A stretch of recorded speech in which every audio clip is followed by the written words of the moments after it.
This podcast contains adult language and stories of true crime. If you don't like laughing, crying, or being horrified at the actions of other humans, this podcast is not for you.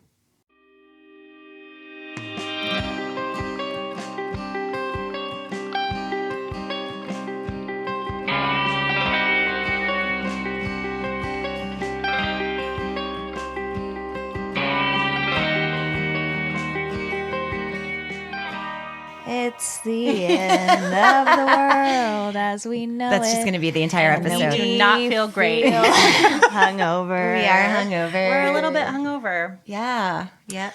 Hello, everyone, and welcome to the season finale. What? The end of the season world. 1 Oh my goodness. of Unsolved Mysteries. Let's all self-congratulate. We made it. We made it this far.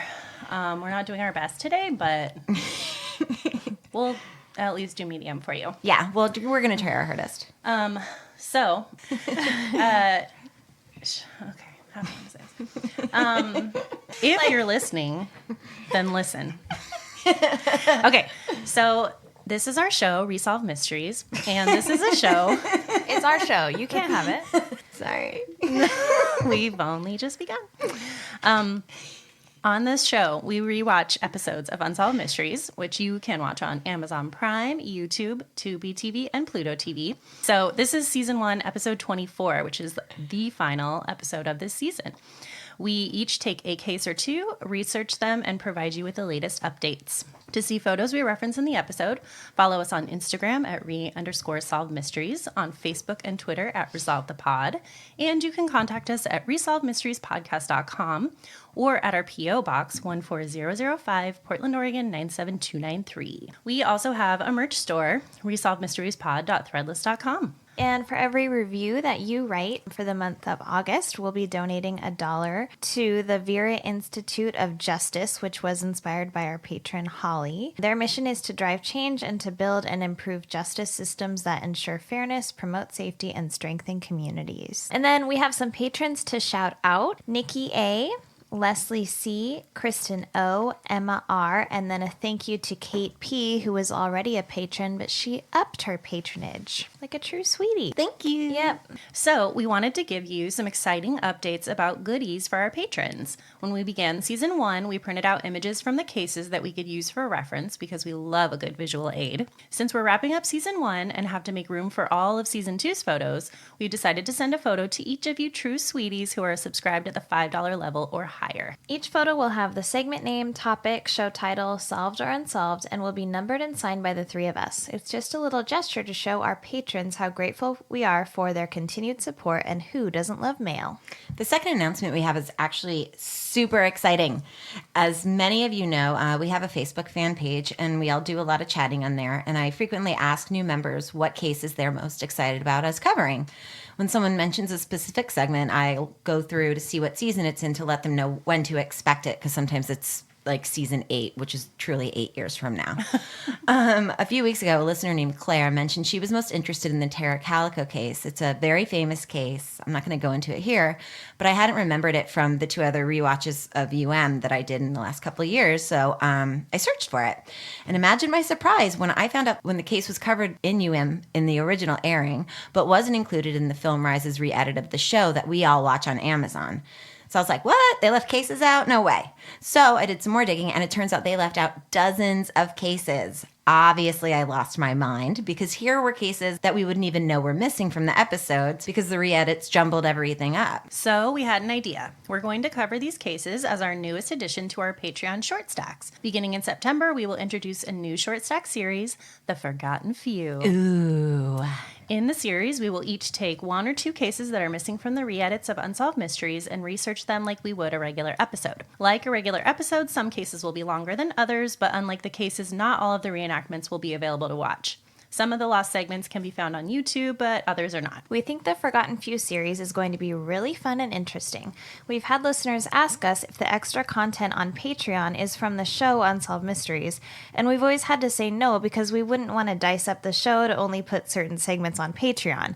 That would be shitty to non-patrons, but now we're actually covering Unsolved Mysteries from the show. So cool. I know, I'm excited. Me too. So subscribe at the $5 level or higher, and along with the other goodies like the merch and the bonus season 1 images, now you'll get to hear about the cases that didn't make the cut. Missing, unexplained death, fraud, wanted, there are a bunch that were taken out. So let's resolve them together. Just go to patreon.com/resolve mysteries. Cool. Yeah, we're excited about this. Oh my God, it's going to be so awesome. So we are on to August, and our August summer reading book is Where the Crawdads Sing by Delia Owens. If you're reading the book, I think a lot of people are really enjoying it, and you want to chat about it with us, you can send us your thoughts or just like a couple sentences or some questions or whatever. We're going to either include them in a listener short stack, or if we get enough to talk about, we'll make a separate listener short stack. So you can send us your thoughts by August 31st. Use the hashtag ReadSolvers and tag us at re_solve mysteries on Instagram so we can see your posts and thoughts on the book. Yeah. And now, For for our final episode of this season, we revisit our segment, You Done Fucked Up. It's been such a long time. It's been a while. We are so perfect. We're pretty good at this. We're getting our information right a lot more frequently than we were in the beginning. That's absolutely true. But I fucked up. You barely did. I know, but I feel terrible about it because it seemed like I was a know-it-all, and I hate that. When we were talking about the Patsy Bolton Wright poisoning, Eliza had mentioned that cyanide smells like bitter almonds. And I said, no, it doesn't. Only when they do an autopsy does it smell like bitter almonds. But we were just listening to Case File, and it was about the Chicago Tylenol murders. And Casey, Case File, said that they opened up the bottle and it smelled like bitter almonds. Yes. So you can smell the bitter almonds in cyanide even before the autopsy. But only some people. Yeah, you were right about that. Yes. Which is so interesting. Yes. All right, what are we talking about in this episode? Well, Alison has a treasure. It's my first treasure segment, and I had no idea how hard treasure segments are, and I'm so sorry. They're the worst. So I'm doing the Victorio Peak Treasure, and it's about Babe and Doc Noss. Which are great names. I know. Love it. I have a missing persons segment, and her name is Kari Lynn Nixon. And then I have the unexplained death of Dexter Stefonek. All right. Last episode. Let's Oh my go. God. Let's do this. We're so broken. Well, okay. Should we explain ourselves a little bit? Yeah, yesterday. We'll probably talk about it in Sharesy Feelsies as well. Yeah. Well, yesterday was my partner threw a birthday party for me, and it was yesterday. It was the premiere of Once Upon a Time in Hollywood, and we all got dressed up in 60s attire, and he rented the movie theater, and we all sat in cozy chairs, and it was super fun, but we also had some drinks. Yeah, I did. It was fun, but we're paying for it now. Because we're Here, elderly. with and you. We can't hang. All right. Okay. All right, let's do this.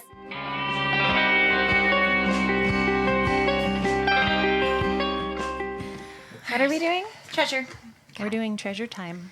Treasure. A little corner we like to call treasure time. Treasure time. In the first segment of the season 1 finale, we have a treasure seggy, and it's mine. It's my first treasure segment, and I feel terrible for always thinking treasure segments were stupid because they're a ton of work, and they're also pretty interesting. Yeah. So Sometimes it's a goodie. yeah, I mean, this is actually a really bananas Yeah, story. it is. Eliza's really had some wild. shitty ones, but I've had some great ones. Yeah, but they're fun. So the segment begins with a parka wearing Mr. Stack in like a cave. Ooh, coat stack. You need to watch out when he's got that parka and that turtleneck on because you know, know honey. he's going treasure hunting. There's always a turtleneck underneath it. Yep. It's going to get a ton outdoorsy up in here, which is not my favorite. He says that we're about to learn about a treasure in the New Mexico mountains that may be worth $2 billion. Wow. So I looked up how much that would be today. And the number is so big, so I don't know how to say it. I think it's $4 trillion and like 5 cents. Holy moly. Yes. So much money. It's so much money. It's just a ridiculous amount of money. Stack tells us that it was discovered 50 years ago by a man named Doc Noss and his wife, Babe. Stack tells us that Babe died in 1979, but they have an interview provided by her family, an earlier interview. And he asks us, is the treasure that Babe and Doc Noss discovered an elaborate scam, or is it real? You be the judge. Oh, we will. We will be the judge. Don't worry, Mr. Don't worry. Stack. It's literally You what don't have we do. to ask that of us. That's so nice of you to invite us. But we were going to do it anyway. Okay, so White Sands, New Mexico, 100,000 acres in the Embryo Basin. It's desolate and a harsh environment. In November of 1937, Doc Noss was deer hunting, and he hiked to the top of the hill known as Victorio Peak. Babe Noss says, quote, the women stayed at camp and the men went out for deer. And so in the first day hunt, Doc was up on the mountain to see where he could find any springs or anything, and he discovered an entrance to something. He lifted up a rock that was covering this, and there was a big puff of air hit him right in the face. That he'd found something, somebody's old mine or something there, but he didn't know what it was. End quote. I don't talk like that. No, I mean, you I don't. do talk like Well, that, but sometimes. last night you were talking like that. So Stack tells us that inside the opening was a crude ladder, and Doc Noss went into the mountain, discovered a labyrinth. Oh my God, I forgot about all of this. Yes, it's This bananas. is This story is crazy. super crazy. Yeah. Of course. I was Totally like, forgot. I don't have to start this research yet. It's just a treasure segment. I'm like up at like 4 a.m, like, God damn it. Why does this always happen to you? So Doc discovers a labyrinth in this cave system. He went deeper and deeper into a complex set of tunnels, and at some point he found an old chest. On the lid were the words, quote, sealed silver, written in Old English script. In the reenactment, Doc opens the chest and it's filled with coins, and I'm already getting a note vibe, but okay. A pirate chest filled with gold coins. I'll play along. I know. Oh my goodness. Oh my gosh. This is going to get better. It's too much, yeah. So Stack tells us that the gold in the chest is estimated to be worth $1.7 billion, but like based on what? Like nobody saw. I've had the same question. So Doc How do they was know? like, all these coins are roughly $1.7 billion. Like he doesn't fucking know what these coins are worth. No one had even verified that they were gold or anything. Yeah, they're just making like a ton of assumptions here throughout the Why entire would you segment. not pull just one out or even a bag full? Yeah. I forgot about the coins because Yeah. later he talks about why he can't pull other things, but Well, and he does pull some stuff out, supposedly. Yeah. We'll get to it. Yeah. Doc takes off running in the reenactment, and I'm like, you should have put some doubloons in your pocket, but whatever. Don't leave them all there. Like, I agree. No. Take them with you. Yeah. I would have put them in my fucking mouth if I didn't have a pocket. That's what I like. I just got an image of you like hamster Squirreling cheeking. it. Yeah, like what the part in Goonies where like he like spits all the jewels out. He has them in his mouth. That's you. I don't care if they make your pants so heavy they fall down. I Put them know. in those pockets. Take your pants off, turn it into a backpack, and put some Oh my fucking gosh! coins in Now there. that's resourceful. That's See? inventive. You could fill up each leg. Tie off the legs, sling it over Yeah. your back. Get out of there with some Yes. fucking treasure. When will we find our cave treasure? Oh, 'Cause we're gonna seriously, you're nail so it. prepared. deserve it? we worked so will we hard. will Pooh Bear it out of there with our coins in our pants. Yes. So anyway, Stack says the treasure may still be beneath the crags of Victorio Peak. Stack tells us that Doc Noss had been a traveling medicine show man. Do you know what they are? does that No. Okay. I wrote in my notes, what the fuck is that? Okay, so I actually think that they're super interesting. It's a ton of history to go into here. But briefly, they were really popular in the United States in the South and Midwest. And basically, a man posing as a doctor would have his own patented medicine, and he would shill it, but then he also would provide entertainment. So there would be like, for lack of a better term, I know this isn't PC, but like freak shows or musicians or storytellers. Wow. So, and they would all travel together, and then he would sell patented medicine. So the patented medicine, there was a huge patent grab at that point in time. So people were just making their own medicine, but the medicine contained cocaine and opium and caffeine and alcohol. So they had 1 million patients anytime they rolled into town because everyone was addicted to something. Everyone was like, yes, please give me more of that. Yeah, so like medicine men did very well back then. And they were known to be in the Southwest and in the South in general because those people were considered to not be as savvy as the people living in the major cities in the East. Yeah.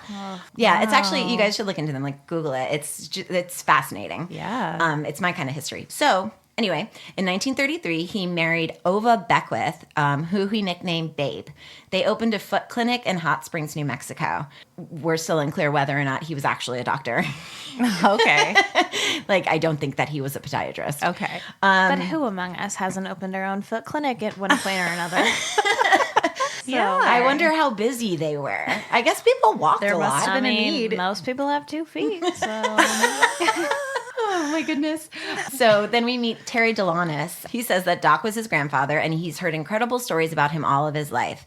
Terry says that Doc loved adventure and history. He says that Babe was strong-willed, loving, generous, and, quote, absolutely enamored with Doc. Stack tells us that from the very moment Doc discovered the treasure at Victorio Peak, he and Babe spent every free moment exploring the tunnels in this mountain. Doc found that the tunnels in the mountain led to several caverns, and in one he found 79 human skeletons stacked in a small enclosure. What? This is literally I forgot about that. like a Disney movie. And yes, 100%. Also, in some articles I read that the skeletons had like binding on their wrists. Oh, damn. And I also read that in the beginning, when this story first started brewing, there were only 29 skeletons, but then somehow it got up to 79 skeletons. Okay. And so far we have a treasure chest room, a skeleton room. Okay. Yep, there's a lot of rooms. It's pretty big. In another cave, Doc found jewels, coins, and priceless artifacts. Dream. UM doesn't mention this, but they claimed they found a solid gold statue of the Virgin Mary. What? oh my god, come on. And then he also found, like, he must have, I keep saying found, very loose, but a suit of armor that I have a picture of, like, some random guy standing in a suit of armor because Doc just gave him the suit of armor. So he was finding all of this crazy shit, but he just cared about gold. And he just cared about the money. So, like, he found swords and all these artifacts, and he was like, here, want a sword? Want a sword? What? Like, you get a sword, you get a sword. My God. Yeah. Museums would pay top dollar for that. Yeah. There's also something else that comes up that everybody was like, no, why did you do that? Oh my god. Yeah, Terry says that Doc brought out some swords and knives. Babe says that he brought out a crown, and she cleaned it up in her kitchen sink. A crown. She says that there were 243 diamonds and 1 pigeon blood ruby in the crown. Ew. In a deeper cavern, Doc found what appeared to be a stack of iron bars. He thought they were worthless, but Babe asked him to bring out a bar of that, quote, pig iron, which is another term for just crude iron. It's a part of this, like, smelting process. Doc said it was too heavy to bring one out, but then he found a small one or a small piece of one, and he brought it out. The reenactors in this segment are my God. amazing. Oh, yeah. Yes. I love them so much. They're the cutest things in the world. I just want to... Yeah, they're good. I can't describe every scene with them, but they have these accents, and the woman who plays Babe is amazing. Oh, I love her. Oh my God. They're like the most enthusiastic reenactors I've ever seen. Yeah. They're Yes. so great. Yeah. So Doc brings up the pig iron, and it's really heavy. And based on Babe's reaction, I guess it shouldn't be. Like, I guess it shouldn't be as heavy as I think she was like, why? If it's pig iron, why can't you bring it up? You know, Yeah. why is it so heavy? So Babe says that it was shiny if you chipped it.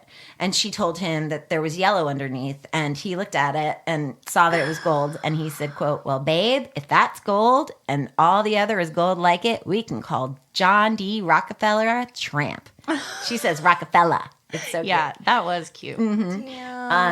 So Doc told Babe that there were as many as 16,000 bars of gold. Like, what the fuck? This cannot be. No. I need this to be real in order to believe in anything. I know. I want this to be real more than anything in the And world. if it is, I was just thinking about how they get it all in there. I mean, it's crazy. It's just unbelievable. That's why I'm having a really hard time believing Well, it. yeah. It's literally the fucking unbelievable. crown. By the time we got to the crown, I Yeah. was like, I know. She's like, I just scrubbed it in my kitchen sink. It's like, lady, really? It's like an actual Indiana Jones movie. yes. It is. It Yes. truly is. We Literally. should also explain that Babe, they have footage of Babe talking, Yes. but they didn't actually interview her. Yeah, she had passed away by the time the segment was aired. So she passed away in 79, but she did some interviews. There's actually a lot of footage of her. just for television? Yeah. I don't remember what show it was, but I watched a couple of segments with interviews with her. And I also watched them like searching. There was like a 60-minute thing. Dan Rather was in it. He Cool. looks so young. It's so Yeah, weird. I bet. But I'm going to link to all the videos and stuff because they're super fun. So There are 4 theories as to how the treasure came to be in the caverns of Victorio Peak. The first one, it could have belonged to Juan de Uñate, who founded New Mexico as a Spanish colony. Reportedly, de Oñate had amassed an Aztec treasure of gold and silver and jewels. Not mentioned in the Doc reported to have found a copy of a document that was a translation from Pope Pius III. What? Which led some to think that Doc had found the Casa de Cueva de Oro, Spanish for the House of the Golden Cave, which would have been created by Uñate. Uñate was said to have been a really cruel man, and he brutally subjugated the Native Americans to do his bidding by beating and torturing them. Oh, wow. Yeah, he is no good. No. Another theory is a Catholic missionary named Father LaRue, who opened gold mines in 1797, stored his gold in this cavern. But that's a lot of money for a missionary. Yeah. Like, where are you going to find all that? I mean, that's just crazy. Unless they're literally stealing from everyone they Yeah, and I don't meet. think missionaries are supposed to do that, right? know. Pretty Not sure supposed that's not part of the mission. Mission, theft. The third theory is that Doc's treasure could have belonged to Maximilian, the Emperor of Mexico. In the 1860s, he attempted to get his wealth out of Mexico when he heard of an assassination plot. Legend says he sent a palace full of valuables to the United States. The final theory is that the treasure belonged to an Apache tribe which had raided stagecoaches carrying California mined gold, possibly led by Victorio, the chief who is remembered for the name of this peak. I was wondering why the Apache people would be hoarding gold, because traditionally, from what I know about Native American tribes, they didn't value gold. Right. It had no day-to-day use. It was a Right. soft metal. They couldn't do anything with it. So then I found this article, and it stated, Victorio used the entire Embryo Basin as his stronghold, refusing to live in the San Carlos Reservation in Arizona, where the government wanted to banish him. A treaty was reached between the tribe and the federal government in Washington that the Native Americans could stay on the land in New Mexico. However, with the discovery of gold, the treaty was broken in 1878, and Victoria went on the warpath. He knew how much the white man valued gold, and having little use for it himself, he amassed huge amounts of treasure by attacking the white settlers. His warriors raided southern New Mexico and Texas in an all-out war against the U.S. Army and Texas Rangers, attacking wagon trains, settlements, mail coaches, churches. He took anything from them that he could. He was also known to take prisoners back to the basin, where he subjected them to elaborate torture tests before killing him. So that could possibly explain the skeletons in the cavern. Okay. And it would also explain the presence of the Wells Fargo bags and chests and pack saddles, letters, and other artifacts that were supposedly found in the cave. Yeah. At the time, Wells Fargo was operating as a mail carrier and providing freight services to miners. Victorio was most likely attacking them. And the chest that UM mentioned, Nos finding, was a Wells Fargo chest. Oh. Yeah. And the company, everyone knows Wells Fargo. It's a bank, obviously. But they also sponsor 9 museums throughout the country that display these artifacts and stuff. wow. Yeah. Okay. So in the spring of 1938, 6 months after Doc Nos had made his discovery, he and Babe went to Santa Fe to establish legal ownership of his find. Terry tells us that they filed a lease with the state of New Mexico for the entire section of the land surrounding Victorio Peak, and they also filed mining claims on and around the peak. And then they filed a treasure trove claim, which is so cool that was a thing. Oh my God. Which has become the Nos family claim to Victorio Peak. Stack tells us that over a period of 2 years, Doc mined the peak. Witnesses say that he took out more than 200 gold bars. He hid the gold, even from his own family, because he was obviously worried about theft, but it was illegal to own gold that wasn't in the form of jewelry back then. Which is so weird. Yeah, so Well, what? Because it was the Gold Act, and it was right after they were still recovering from the 1929 stock market crash. Okay. So basically, from 1933 to 1974, it was illegal for a U.S. citizen to own gold in the form of gold bullion without a special license. This was because of the Gold Reserve Act. The United States was still suffering with the negative effects of the 1929 stock market crash. Okay. And in 1934, when the Gold Reserve Act was enacted, President Roosevelt was challenged with decreasing unemployment, raising wages, and increasing the money supply. okay, I thought it had to do with a war. No, I mean, no, they just needed money. They Yeah. needed so they had everybody turn their gold in, basically. Wow. It banned the export of gold so that they could hold on to it. And it restricted the ownership. It also halted the convertibility of gold into paper money. They Yeah. were just trying to level set. Right. Interesting. Yeah, I don't know too much about it, but I know a little bit about it. So Terry says that the bars were hidden in different locations in the area. Some were right by county roads near certain marked telephone poles, dropped in horse tanks, buried in the sand with rocks on top of it. He said that Babe and Doc had enlisted the help of more and more people to help them mine and were becoming afraid that the people would steal the bullion. I think at some point they had like 60 people working for them. There were a lot of people. So That's insane. yeah. So Don't hide it from your family. yeah. And then where did those people put it? That's what I'm. Well, If they it's a couldn't. secret where it went. Well, they couldn't find it. I'll get to it. Okay. I think at some point Doc had like gone as far as he could, or there was a giant boulder in the way, essentially. So he hired someone. Is Indiana Jones. Yeah. Yes. So it there's started rolling towards him, and He had to run. he had a super cute hat. So I think there was a big boulder blocking part of the pass, so they couldn't get out as much as they wanted to get out. So then Doc hired this guy to dynamite. this is so frustrating. I know. Doc decided to open up more of the mine, so he hired a man named Montgomery to help him dynamite a huge boulder that was in a portion of the shaft. Again, a movie. Because we're using dynamite. Yeah. The dynamite was a really bad idea. Doc was arguing with Montgomery about it. He didn't want him to do it the way he was going to do it. He was using way too much dynamite and essentially dynamited. Everything exploded and it closed the mine. It it piled it. It was like about like just 30 feet of like rubble or something crazy. Doc and Babe's daughter, Letha Guthrie, tells us that Doc and Montgomery were arguing viciously about the charge to put in there. Doc said that the mountain was rotten and wouldn't take a charge. Oh, yeah, I remember that. And Montgomery said that it would. And she said that Montgomery was paid 8 gold bars for doing it. Like, Doc thought he had an endless supply of these gold bars. Yeah. So he was just handing them out because he thought he had like a limitless supply. And then suddenly They're gone. They're gone. Yeah, I think I wrote in my notes like 8 is too many, probably. Yeah. I mean, I don't know. I think 1 is sufficient payment. I think like a couple flakes off of one. Yeah. I don't know. I don't know anything about gold. Oh, my Lord. I just know that everybody wants it all of the time. So I found this out as an aside, and I guess I put this in here because I was trying to keep a timeline, which was super ridiculous. But at some point during World War II, Doc disappeared and divorced Ova when he was living in Arkansas. Meanwhile, Ova treated him like he was dead and called herself a widow and renewed the mining claims in her name. Oh my God, I Whoa, totally. honey. Wait, did we know about this? No. That wasn't in the segment. No. Oh. And he came back in the mid to late 1940s to like his claim, and he was married to a woman named Violet Yancey.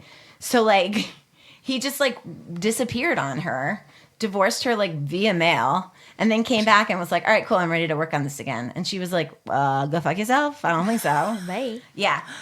So Terry, we go back to Terry, and he says that now instead of having thousands of gold bars to draw from, Doc only had a few dozen or 100, which is a big difference. And that still seems like a lot to me. I feel like you could live a perfectly reasonable, awesome life with 100 gold bars in your pocket. That's plenty retirement fund. Yeah. Doc became very protective of the remaining gold bars, and for 9 years he tried to sell them illegally on the black market. Then in 1948, he made a deal with a man named Charlie Ryan, who agreed to buy 51 of the bars. At the last minute, he was worried that Ryan would try to double-cross him, so he asked an acquaintance, Tony Jolly, to help him bury the gold in a new hiding place. Tony Jolly. Great names. I know. Yeah. Jolly. So Tony Jolly said that he helped Doc rebury 110 bars of gold. He says, I handled the gold. I saw 100 bars of gold. Like, it was there. So the next day, Doc and Ryan got into an argument, and Ryan pulled out a gun on Doc. Terry tells us that Ryan said that he and Doc had better discuss the problem of what had happened to the gold. Ryan told him that if he didn't give him the gold, he'd kill him. Ryan accused Doc of trying to jack up the price, and in the background of the reenactment, there's this woman, I guess it's Ryan's wife, and she says, I told you it was a hoax. There isn't any gold. I told you we couldn't trust him, Charlie. So then Doc runs out of the house, and Ryan's wife says that he's going to the truck to get his gun and to shoot him. And Ryan shoots Doc. He shot him in the head, and he died instantly. And the woman is sort of a dick bitch in the segment. Like, I don't know how much of this is accurate, but she's just like, kill him. It's like, calm down. Okay?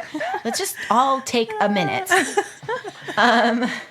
I don't know what the actual situation was like, but she was not cool. No.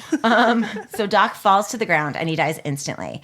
And there's actually a photograph. Oh, yeah, that was Yeah, I found it interesting. And then the photograph is everywhere online, like when you're doing research. It's pretty upsetting.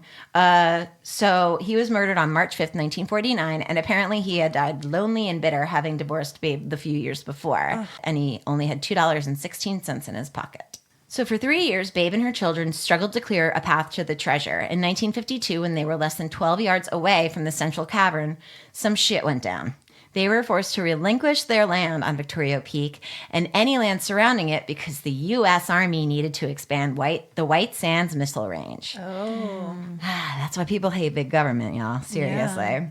Babe and her family were forced off the claim by the Army. Terry tells us that she was eventually escorted physically off of the site by military police and the federal marshals because she kept going back. And they were exploding missiles. Like, they were testing missiles and Babe wouldn't leave. She was like, which makes me believe even more that there is fucking treasure. Like, in if there is there. not treasure in there, this is such hard work that she has not seen. Yes. Well, she believed Doc because she saw him pull this stuff up. Exactly. You know, like, so she knew that there was something in there. Yeah. It might not have been 100 billion whatever, but she knew that there was something in there. Yeah. And it was hers, and she wanted it. And the government comes and is like, nope, goodbye. She was assured she would be able to return to the site as soon as it was convenient and not an interference to national security. So that's basically like, you're never returning to this site again. Like, it's a polite government way of saying that. It's a missile range. It's always going to be inconvenient to be there. So the actress in the reenactment in this part is like telling off the Army guys and arguing with the Army. She's like, get your hands off of me. Like, blah, blah, blah. Oh, it's so good. Babe continued to petition the Department of Army at White Sand and the Pentagon, asking for permission to go back and conduct a proper excavation to reopen the cavern. She was reportedly denied access to the peak. Terry tells us that, interestingly, some airmen at the White Sands Missile Range inadvertently stumbled upon a cavern opening, and the cavern was stacked up full of gold bullion. Oh, boy. Thomas Bartlett, or Bartlett, or Barkley. There's like 7 different ways that his name is. I know. Yeah. I'm like, are we even still talking about the same person? Former airman, first class, tells us that the area in Victorio Peak was 100% off limits to everyone in those days. He and another man used hunting as an excuse to wander the area regularly. After spending a lot of weekends in the area, they found an entrance lower on the mountain and they started digging. They spent August and September digging, and there was a large boulder that they had to tunnel under that led the other man to the first room of the cavern. Bartlett says that in the middle of the room were 2 stacks of material. They were bars, and they scratched it, and they saw that it was gold. They marked one of the bricks with his initials and stood it up on the end of the pile. Oh, yeah. Oh, yeah. Mm-hmm. So then they discovered another small room that was off to the sides, and there was a pile in a pyramid shape of more bars. Bartlett says the reason they didn't bring anything out of the mountain on their first visit was because they were military, and they were in the middle of a top-secret missile range, and they weren't supposed to be there to begin with. Yeah. So the last thing they wanted to do was jeopardize their find by removing it and then having it be taken from them. So he's just like, my name's on it. Yeah. Yeah, I put my name on it. So I call dibs on all this billions and trillions of gold. Dibsies. So Stack says eventually the airmen informed their superiors about the gold they found. That was fucking dumb. Like, military or not, you got to know the government's going to come take that fucking money, honey. Ugh, come on. Especially when they're now like, this is our land or whatever. Like, I love my country and all, but I would have taken a lot of gold out of there before I told anybody about it. Yeah. Yeah. So they were denied permission to continue further, so they took steps to ensure that no one else could salvage the treasure. Bartlett says that the following weekend, they returned to the entrance and dynamited it in 4 different places to blast it shut. Over a year later, the Secretary of the Army created a top-secret classified military operation at Victorio Peak. In 1961, Babe Noss, along with the state of New Mexico, filed an injunction against the Army to stop them from excavating at Victorio Peak. Babe was protesting that they were excavating on her claim while denying her access to do the same thing. Yeah, that is not right. No. To absolutely no one's surprise, in 1963, the Army sought exclusive rights to Victorio Peak, including mineral rights. The state of New Mexico denied the Army's request, but even so, aerial photographs show a bunch of roads crisscrossing the peak because the Army does what the Army wants to do. Like, get it together, New Mexico. They weren't asking for permission. They were basically just like, we're going to do this. They were like, and we also have missiles, so. Yeah. Also, we're the army. Yeah. We're army. Yeah. Ugh, so annoying. So the secret of the treasure became public knowledge at the Watergate hearings. This story is so crazy. Weird. And it's super fun because I love all of this shit. So I want treasure segments all the time. They're yours. Word of the treasure got around to other treasure hunters, and a group of anonymous people hired well-known Boston lawyer F. Lee Bailey to seek permission from the Attorney General John Mitchell to excavate at Victorio Peak and sell gold bars. The secret of the treasure became public knowledge at the Watergate hearings. This is fucking crazy. When John Dean testified about F. Lee Bailey's clients' requests, they showed the video, and it's available on YouTube too, like a longer video. They introduced us to Norman Scott, who's the president of Expeditions Unlimited, a professional treasure hunter. And he says that Bailey and his group were made up of military and ex-military and had a vast treasure in gold bars in the same vicinity of where Milton Doc Noss allegedly had made his find. So, because of the enormous publicity, the Army allowed a group of private claimants, including Babe Noss, F. Lee Bailey's clients, and the Airman Bartlett's partner, as well as representatives of the Apache Nation and the alleged heirs of Jesse James. Oh, my cousin? Yes, your cousin. Cool, cool. So, in the 60 Minutes... He never told you about that? when you were All I stealing got his was some fucking arrowhead. arrowheads. Could have left me a gold bar at least. There's actually, in the 60 Minutes thing... I show up for show and tell with a fucking gold bar. So in the 60 Minutes segment, they interview the guy, and he's the great-great-grandson of Jesse James. And he tells this fucking elaborate story about how Jesse James was hoarding his gold to save the Confederacy because the South was going to rise again. I mean, he is bananas. Whoa. Clearly, Jesse James didn't have any fucking thing to do with this. This guy was just like, yeah, sure, Jesse James too, you know, like. So they lead this giant 10-day expedition, and that gold, if it was there, it's gone. Like, this is 1977. They've been there since 1950 something or 1960 People something. have been going in and out. Yeah, like, and the government's like, we don't know about any gold in there. There's no gold. We'll be so surprised if anybody finds gold. What gold? Like, you took the gold. Like, seriously? So, it's so fucking annoying. Gold, gold, gold, gold, gold, gold. Yeah. Babe Noss is at the site. It's super funny. And you hear her say there are paintings down there behind the shaft. So, like, she had been down there. She knew what it looked like. And then Scott says that they're also using electronic and personal observation to deem whether the treasure is real. Lambert Dolphin, the greatest name ever. He's a scientist at Stanford Research Institute, and he conducted ground radar tests to determine if there was an underground chamber inside the mountain, like everybody is saying there is. Dolphin says that Is that a real last name? How does that become your last name? this fucking talking scientist Dolphin says that he noticed on the radar some echoes at a great depth, 300, 400 feet, because he wanted to go swimming. Echolocation. Yeah, he didn't even need a machine. So he says that the cavern is at the base of the mountain, about where Doc Noss said that there was a cavern. And there's a ton of video footage, like I said. So it's absolutely interesting to watch if you're into history. Yeah. Doc tells us that in 1977, there was the last official expedition to find the treasure inside Victorio Peak. The crown Doc found, along with some other treasures that Doc pulled out, lies buried somewhere in the New Mexico desert. So they he don't pulled even it have out. the crown. Oh, my God. Like, he buried everything. She cleaned it in the sink. Why would he bury I it know. again? Or why wouldn't he just give it to her? She's a queen. Give her a goddamn crown. I don't deserves get it. it. What Yeah. is the point of finding treasure if you're not going to do something with some of it? Well, he was just worried that people were going to rob him, so he buried it everywhere, and then he got shot in the head, and he never told anybody. Oh my God. I know. It's Annoying. very frustrating. Every treasure segment's like this. Like, the know. person the only one who knows where things are dies, then no one can ever find it. Yeah, which is why I think a lot of them aren't real. Like, I think they're legends. Hence, mysterious legends. Yeah. As of the episode airing, the heirs of Babe and Doc Noss are still fighting for their right to the claim. This guy, Tony Jolly, who helped Doc bury the bars, what are these names? Fuck. Seriously, all of them are silly. He says that he went back a couple years later and he retrieved 10 of them. So that's pretty awesome. There was something there. Okay. Unless Tony Jolly's lying.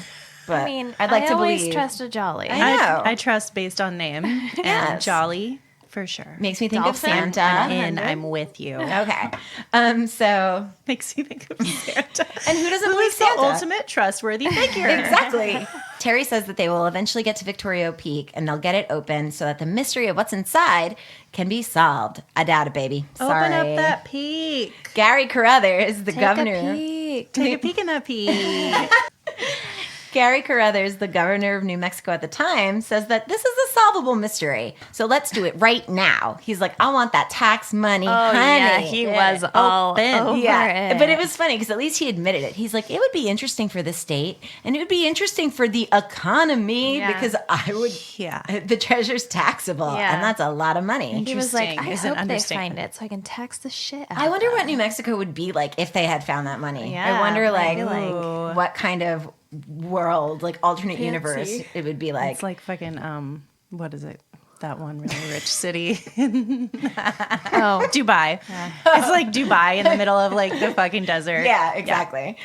Bartlett says that if nothing has been removed and if everything's still in the mountain, it will be the biggest thing this country's ever seen. Yeah, totally. Yes. Babe Knox died in 1979, and every year her family's heirs have petitioned the White Sands Missile Base to be allowed to dig at Victorio Peak, and every year the missile base refuses.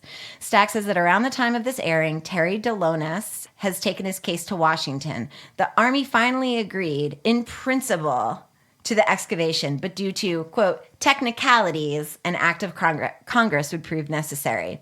Stack says that a bill is being introduced by the New Mexico congressman that might finally give everyone a green light. If it gets the green light, the excavation could take place by the end of the year. And if it does, then Unsolved Mysteries will be there. And perhaps they will find the greatest treasure ever known. straight from Stack's mouth. He totally sounds like that. Resolved Mysteries will be here to tell you that Unsolved Mysteries never updated this thing. Nope. So I guess no one ever found the greatest treasure. Shit. Okay, so It almost seems like more work for the army to like go against their petition every single year than to just let them do it. well, so they do get in. They do Oh, get in okay, eventually. okay. This is my update. It's a pretty wild situation, so I've tried to organize it, but just follow me here because I'm hungover. So, since this is a treasure segment and treasure people love treasure, so Yeah. they all have opinions, and of course, nobody agrees with each other, and they're pretty mean to each other on the forums, I have to say. Yeah. Anytime someone posts, also, I don't know who these people are. Their grammar's terrible. They write in like capital letters in the middle of the word. And I hate when people do that. Yes, that's what a lot of people do, and they use a ton of exclamation points. Everybody's like kind of shitty to each other in these forums. If one person pops up with some information, immediately everyone calls them a liar. Like it's crazy. So the treasure's never been found. Let's start there. So if you don't want any more information, you can skip to Eliza's segment.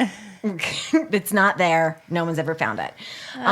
So there's a ton of information that I got obviously online from treasure forums and stuff, but I got a lot from this Redditor, Frankie Winters 52. So I just wanted to give him credit because a lot of the information comes from him.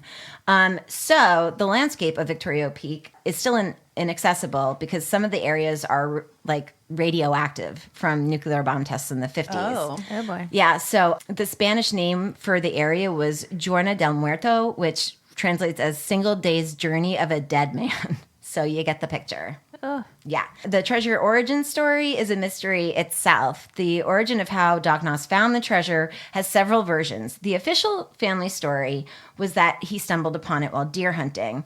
One of the farmers who grazed sheep at the foot of Victorio Peak told people he showed Noss the cave, which was empty at that time, several years before Noss, quote, found it. He knew it was there and he saw that it was empty. Yes. Okay. This sheep herder. His centaur. This part goat, part man saw that the cave was empty. So apparently Letha who is his stepdaughter. She's in the reenactment. You're Earlier not when you speaking said that, with a lisp. It I really thought is you were speaking with a Letha. lisp. No, it's Letha. So it's Leatha. Letha. Okay. Oh, Okay. jeez. Yeah, right. I know. I just realized Sucked that. for her entire life. Yes. Yeah. She was really close to Doc, and she was basically she shadowed him like while he was getting the treasure out. So she knew a lot. She knew a lot about excavating and stuff. But she revealed that he got the story of the Peak's location from an old dying, quote, Indian, not my words. In 1909, Doc was a young boy in Oklahoma and was put in, quote, Indian portion of a jail for stealing a horse named Jilly with an older boy. Apparently, and this is so ridiculous, Geronimo was in the same jail as well and was dying from a fall he had suffered. Wasn't Geronimo in my treasure segment too? I think so. People fucking love Geronimo. Yes. And coincidentally, Geronimo Peak is the twin mountain next to Victorio Peak, there in the Embryo Basin. Fucking Doc said that Geronimo told him where the treasure was, which I refuse to believe. That's just like, Come on, like he's like, okay, I wasn't deer hunting. Geronimo told me. Like, really? Oh my God. Jesus Christ. Okay. Oh, Letha. Oh no, now every time I say Letha. Yeah, every time I hear it. Well, the first time, because her last name had a TH in it also. Yeah. So I thought you were just like misspeaking. Yeah. Okay, so like I said, Letha was closest to Doc and shadowed him during the excavations. She confirmed that he pulled up 200 gold bars. And she also mentioned Doc bringing out a box full of European mail, which he promptly burned. He felt that it may show ownership in some way and it might jeopardize his find.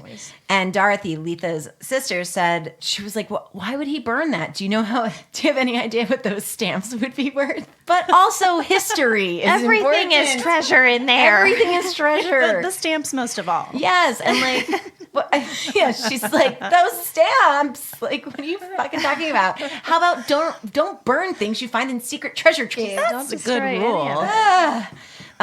So there's a bunch of opinions. One of them was that Doc Noss was a con man. There's a book called 100 Tons of Gold that tells the story. They say that he faked being a foot doctor, and he also said that he was an astrologer before coming up with the Victorio Peak scheme. They go on to state that Noss actually stole the treasure from a cache in a nearby mountain range, then transplanted it into Victorio Peak in order to claim it for himself.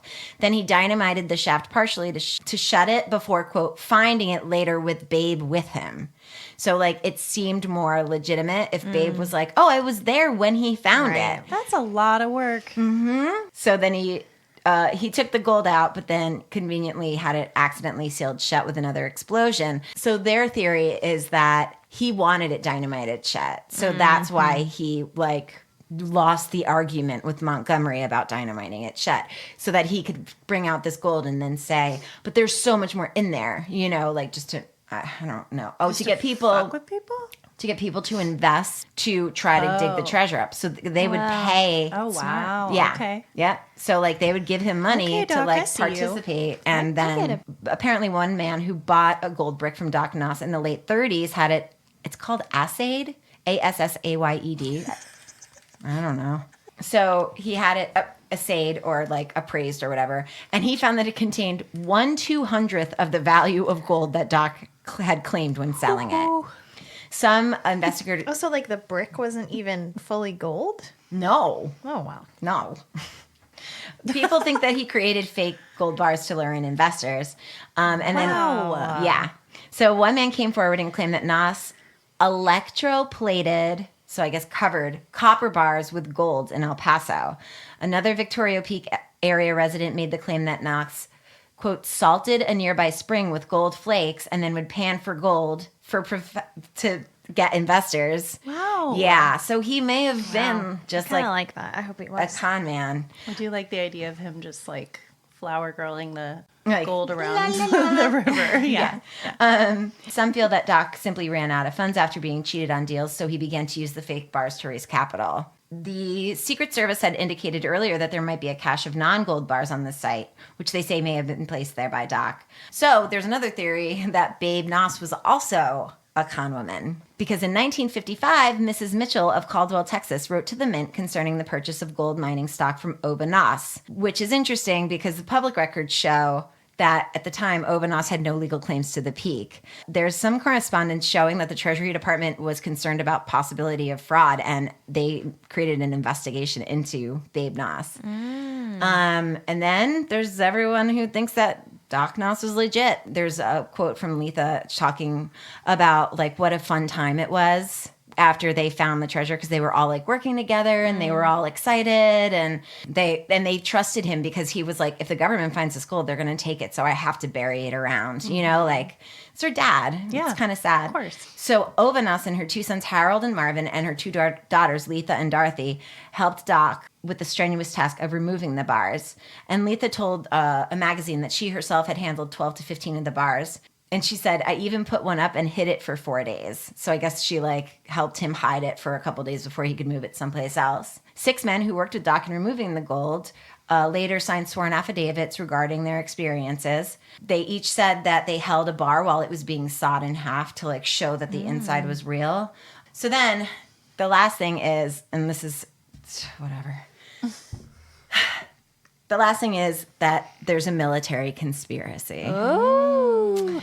So the U.S. military absolutely behaved very shady and continues to behave very shady. I'm not like a super conspiracy person because it just takes so many people to make a conspiracy work. But if anybody can do it, the military can.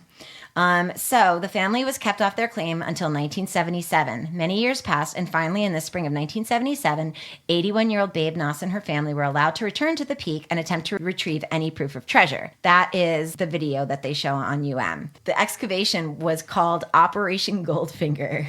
Oh my. Wow. Originally scheduled for a 2-month operating window, the Army cut the day down to 30, and finally they cut it down to 10. So given the immense amount of work that needed to be done, there was no way they were going to find anything.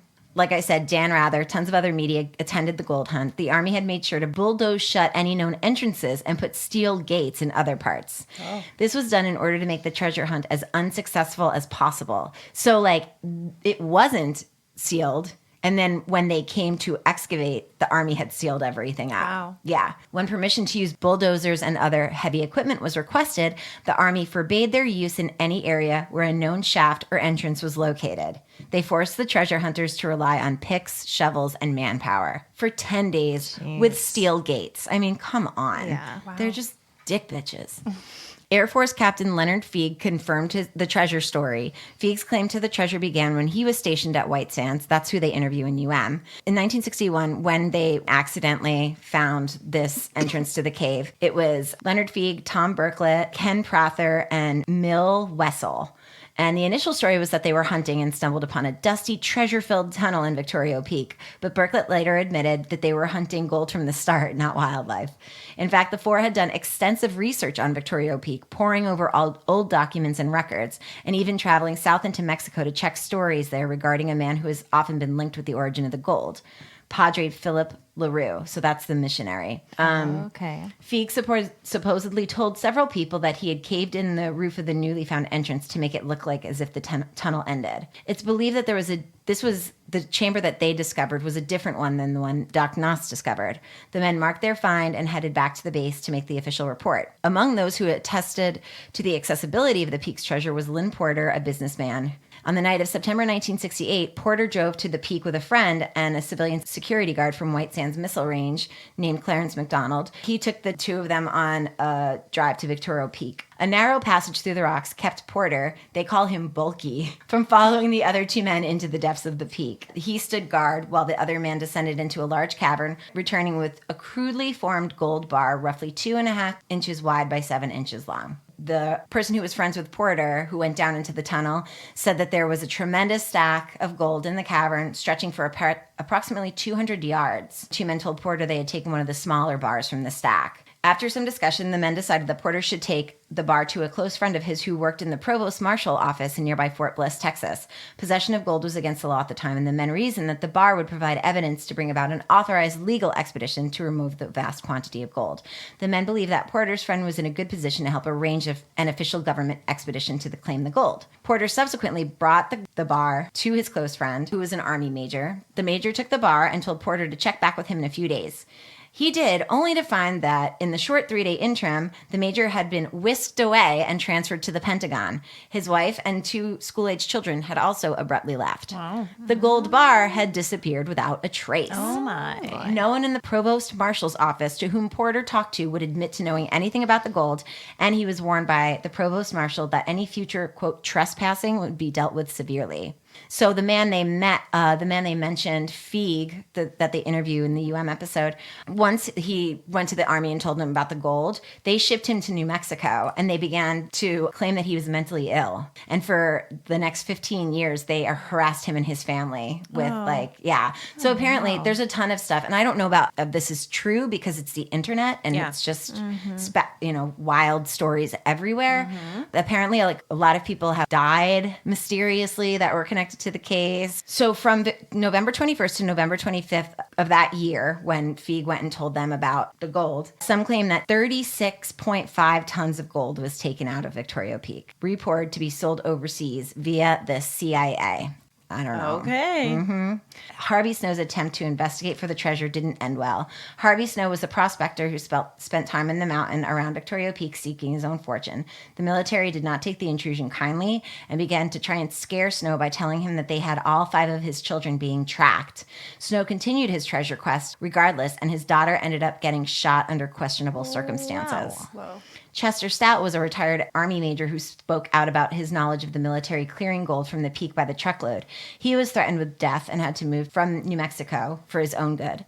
Sam Scott was an airline pilot who was looking into the Victoria Peak gold when his home was firebombed, killing his wife and daughter. Oh, my God. He was then told not to speak about the peak for at least 5 years. Okay. E.M. Guthrie was the husband of Doc Noss's stepdaughter, Letha. He met with some friends in 1972 and appeared to be in a crazed state. He talked of having to run for his life. He flew to Central America to hide, but then eventually ended up in California, where he was beaten to death with a baseball bat and had his corpse burnt. What? And on the death certificate, it said he died of natural causes. Oh, Very okay, Fami. natural. Bill, it was Fami. Fami did it. Bill Shriver was an international dealer in precious metals. He was reportedly helping compile information on the cover-up by the government of their removal of gold from the peak. Shriver ended up being beaten to death in California as well, a victim of head and kidney trauma. Attorney Darrell Holmes was working with a man named Ed Atkins, who was trying to lay claim to the gold. Holmes ended up dying under mysterious circumstances. Holmes had files containing evidence of the Army's gold snatching, as well as a recording of President Lyndon Johnson talking about moving the gold bars to his ranch. All of this evidence disappeared when Holmes died. Atkins would die 2 years later of a, quote, heart attack, which his family believes was a cover for a much worse fate. Presidents JFK and LBJ play into the story. LBJ's name came up constantly when those who believed the government took the treasure explained who was behind the agenda.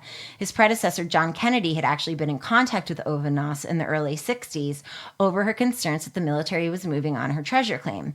JFK and Noss's family were scheduled to meet, but was forcibly canceled by JFK being assassinated. Oh, my God. I mean, we're getting pretty crazy. Wow. One retired Army officer claimed that men from LBJ's Secret Service detail came to the White Sands Missile Range early in LBJ's presidency. They were a part of a group that excavated the peak and pulled out almost 19,000 gold bars. The number was provided by one of the engineers on the dig, a man who happened to be a longtime friend of LBJ's.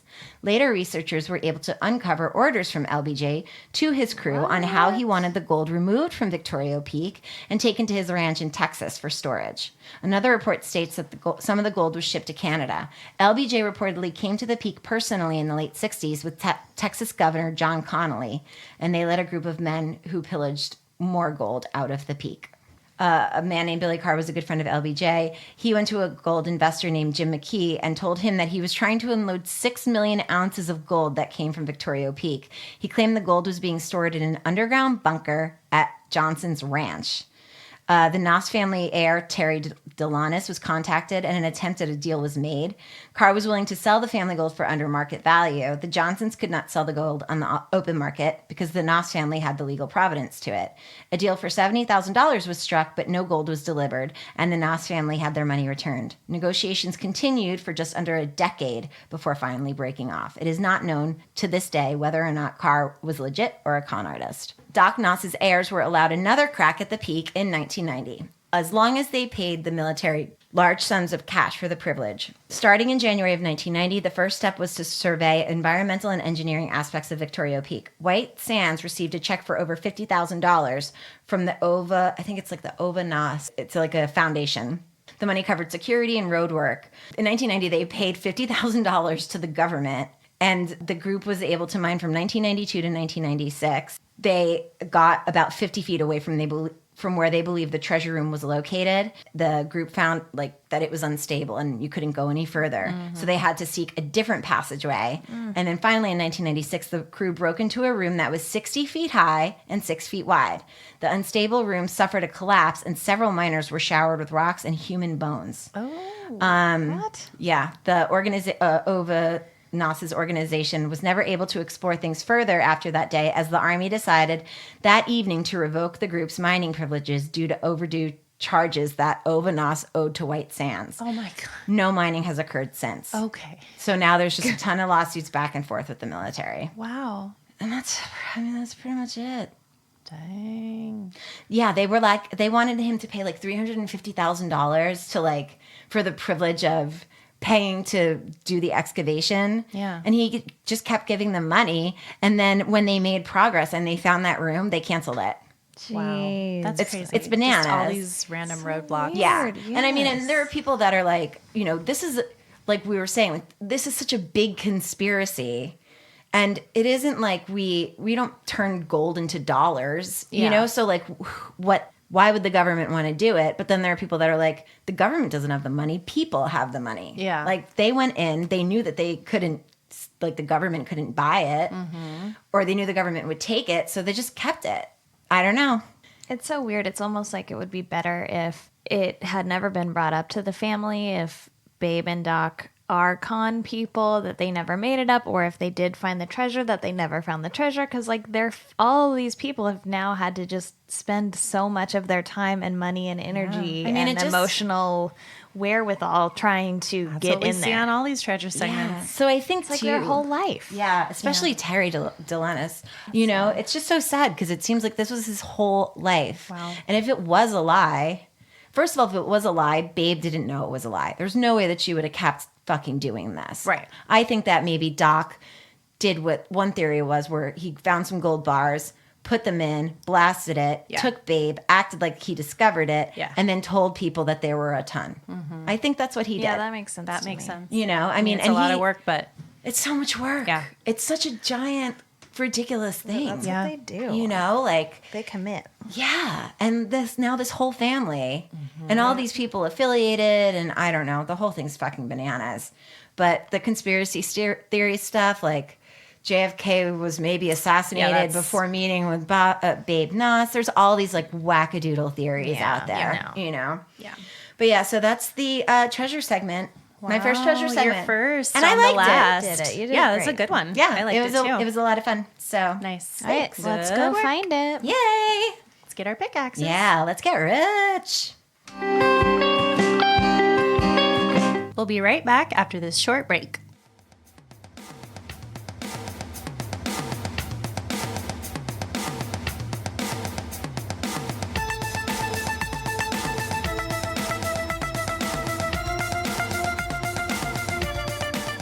Real people. I spent some time with a very funny guy named Kyle Plouffe, Dan Donahue, Caroline Smith. Real stories.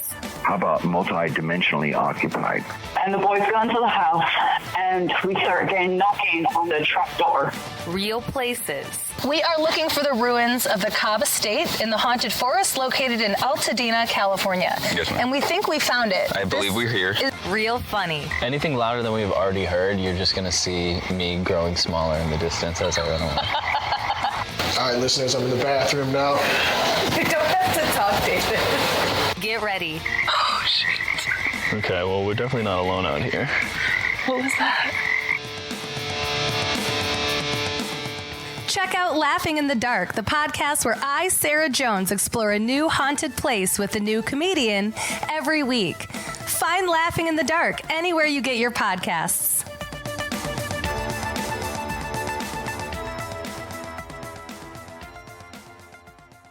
Dumb and Busted Pop Quiz Hotshot. Okay, hit me. a pervy arsonist who has a weird thing for men's shoes. Episode 5, Fire Starter. Yes. Twins who box for work and murder for fun. Episode 42, Cray Cray. Yes. Last one. Creepiest creeper who terrorizes a family with handwritten letters. Episode 39, Watch Out. Hell yeah. For true crime stories of insane stupidity and exceptional genius, listen and subscribe to Dumb and Busted on iTunes, Spotify, Google, Stitcher, or wherever you get your podcasts. Hi, I'm Alicia Holland. Hi, I'm Emily Rowney. And we are Murder in the Rain. Along with Q Josh. Josh. So we're a local to the Northwest podcast. Focusing on true crimes of the Pacific Northwest. Some of the cases you're very familiar with. And a lot of them are lesser known gems of the Northwest. We've been lucky enough to interview some authors, psychologists, psychiatrists, and even survivors to get their take and perspectives on the crimes that we talk about. So give us a listen. Once you listen and love us, rate us and subscribe. Be sure to check us out at murderintherain.com. We have pictures, links to cool stuff. I wasn't ready to go.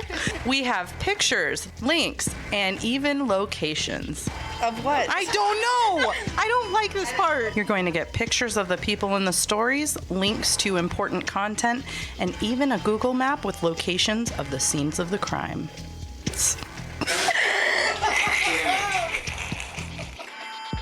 Morbidology is a weekly true crime podcast hosted by me, Emily G. Thompson, author of Unsolved Child Murders and co-author of Unsolved Murders, True Crime Cases Uncovered. 911 emergency. My son shot my husband. I need an ambulance. He's bleeding. Using audio from 911 calls, interrogations, trial testimony, and interviews, Morbidology takes a look at some of the most mysterious and disturbing crimes from all across the world. Do you know why you're here? For a home invasion gone terribly wrong. From shocking murders to missing children, we focus on a variety of cases and put you, the listener, right into the middle of the investigation. Listen to Morbidology now on iTunes, Spreaker, Stitcher, Podbean, and wherever else you get your podcasts.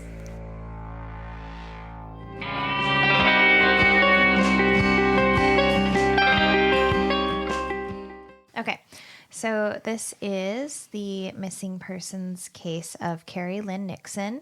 And before I start, I wanted to thank Rebecca M. She started reaching out to us about this case. Then we asked her for some information because she lived close to where Kari Lynn Nixon lived and was 10 when she went missing. And Rebecca's a listener. Yeah, she did some digging and research for us. And then her friend's a librarian and found some like great old paper articles that she sent over, which I know is a lot of work. So thank you. Yeah, man. I love microfiche. I could spend like days in a microfiche room. Yeah, I couldn't. So thank you for doing that. So thanks, Rebecca. Okay, so 16-year-old Kari Lynn Nixon lived in the friendly, family-oriented community of Au-Sable. Robert Stack says Au-Sable, but Rebecca tells us that it's Au-Sable, Forks, New York. That was nice of her to do that. She's like, P.S. Stack is saying it wrong. With her siblings and her parents, Kathy and Gary. She was an above-average student and the pitcher on her high school softball team. She was an aspiring writer and an avid singer. She was close to her family, and they often went bowling together. So at approximately 9:30 p.m. on the night of June 22nd, 1987, she left her home to run an errand for her father. She bought some groceries at a neighborhood market just a few blocks away from her home. She left the market at around 9:55 p.m. and headed home. She exchanged greetings with a neighbor at around 10:05. But the next morning, Kathy discovered that Kari was not in her bed. The Nixons contacted the police and a massive search began for her. When questioning people who may have seen her, a group of teenagers said they had walked down that same street at 10:10, but they did not see her. So somehow she disappeared within 5 minutes. Wow. And just 700 feet of her home. Oh my God. I thought it was cool too that like one of the detectives or someone said, this isn't a kid that runs away. Yeah. You know? Yes. Yeah, for once. For once. Yeah. Exactly. He was like, this just isn't the type of kid that runs away. Good point. So authorities, her family, and friends were torn on what they believed happened to her, like you're saying. Some believe she was abducted by a stranger, while others believe she ran away. It seems like most of the family didn't believe that she ran away, but just the community is really, really small, so everyone was talking about the case. And it's easier emotionally if she ran away instead of, you know. Of course. So no trace of her or the bag of groceries she had purchased were ever found, and it doesn't seem like she would decide to run away carrying a paper bag of groceries that her father had asked her to go get. And it was confirmed that she had purchased them, so why even go do that if you're going to run away that night? Right, totally. Like I said, she was close to her family. She didn't have any problems with her home life and did not take any extra money or belongings with her, suggesting more strongly that she was abducted. However, she had also made some comments to a friend claiming that when she turned 18, and she was 16 at the time of her disappearance, she wanted to leave the area and go to either Hawaii, California, or Florida. So this made some people think, oh, maybe she did go there. But anyone would say that. Oh, my God, no. It's not abnormal. Who in high school isn't like, I can't wait to get out of here. And go to the sun. Yeah. As months passed, the investigation grew to a standstill. No one could be sure if Kari had run away or met with foul play because they just had no clues. Then, in November of 1987, the New York State Police received an anonymous letter from Flint, Michigan, claiming that Kari was in the Utahville, South Carolina area. Super weird. Why does the letter need to be anonymous? So her family traveled to Utahville, South Carolina, and they put up several missing person posters. Police and her family were shocked when a local resident came forward claiming that she had spoken to a shy girl who called herself Kari Lynn Nixon. This is so crazy. I don't believe it. I think she's dumb and is like either having false memory or is making it up. I don't know. Just wants attention. So I'll tell you about it. So Utahville resident Shirley Canapole contacted the police after she saw Kari's missing poster at a store. She claimed that she encountered Kari during the summer of 1987. She was certain that the girl was her because of her hair, earrings, and of course her name. Other witnesses in the area also reported seeing a girl that they believed was Kari. So Utahville police officers heard about so many sightings of Kari that they believed her to be alive and in the area. But this is in a whole other state. It's just so weird. So Shirley, the witness, was unable to recall many details from her encounter with the girl. At the request of the New York State Police, she underwent hypnosis. During the session, she remembered, this is weird, a red-haired girl that she doesn't know, that Shirley doesn't know, coming up to her and introducing her to a girl who had called herself Kari Nixon. The whole thing is weird because they appear to be at a park or possibly camping in the reenactment, and why would a stranger come up and not even introduce herself, but just say, look at my new friend? It's not like the girl was her daughter or anything like that. I thought the girl was either her daughter or like her niece or something. I know, I did too upon first watch, and then when I watched again, I was like, she doesn't even know this girl. She just calls her a girl with red hair. That's so weird. That lady's lying. The girl whose name was Kari, or who said her name was Kari, claimed that she was from New York and was staying in the area. Shirley said that Kari had 2 earrings and long brown hair. Kari apparently seemed shy and unwilling to talk to her. The other thing with Shirley is that she worked with a group that often helped runaways, and so she was certain that the girl that she had met was a runaway. Authorities located the girl that Shirley claims was with Kari the day she met her, the redheaded girl. However, she reportedly had a memory lapse and was unable to recall the events. What? She's like 15. How? It's just silly. Yeah. After failing to find any other confirmed sightings of Kari, the investigation again reached a dead end. At the time of the original airing in 1989, investigators had looked into over 70 sightings of Kari, conducted 1,500 interviews, and examined 200 unidentified bodies. This wasn't in UM, but I read that family, friends, and neighbors lined the small community of Sable Forks with blue ribbons of hope after Kari disappeared. It's so sad when you see that in a town. Yeah. So the original airing of this segment stopped there. But when Kari's parents saw a New Kids on the Block music video... Oh my God, I forgot about this. Oh my God, it's fucking crazy. In March of 1991, so 2 years later, they noticed a girl in the audience that looked just like Kari Lynn. And she really does. We'll post a side-by-side. Yeah, she really... And for her own parents to, like... Yeah, they're the ones who saw it. It's not even that someone brought it to them. Yeah. Yeah. And I mean, it's a little grainy, but it does look a lot like her. And if you want to have hope, then sure. So Unsolved Mysteries filmed an update to the case and re-aired the episode in either 91 or 92, I'm not sure. So then in the episode we watched, the update's on there, and it's pretty seamless. It's almost seems like... It seems like it's part of the original segment. I thought it was. Yeah, so no, that second part wouldn't have been in there in the first airing. The New Kids on the Block video was filmed on June 5th, 1989 at one of their concerts in Los Angeles, California. So that would have been 2 years after Kari had gone missing. A detailed analysis of the video showed that the girl in the audience had almost identical hair length, hair color, face shape, and number of earrings in her right ear as Kari did before she vanished. The earring part, I was like, what? Because you can't really see it. You can't really, but they must have done more than what we could see. I'm sure it was unique. Like she had 4 in one ear and 2 or 3 in the other or something. Yeah. Which is pretty badass in 1989. Mm-hmm. Yeah. For a 16-year-old girl to have that many ears. Yeah. So New Kids on the Block members Jordan and Jonathan Knight were interviewed on Unsolved Mysteries. It's crazy. And made personal appeals for Kari to come forward. You can watch that. They're on there with their earrings and... It's just they're such a so weird. young. It's so weird. Yeah, they're babies. However, the young girl in the video later came forward and identified herself, and she was a teenager from Washington, D.C. She was not Kari Lynn Nixon. But I'm pretty sure she came forward through this Unsolved Mysteries airing. So, yeah, I think this is maybe the first one where, like, this whole huge development comes about and they film a whole update to try and get more information and then re-air it, I think. Yeah, and then it turned out to be nothing. Yeah.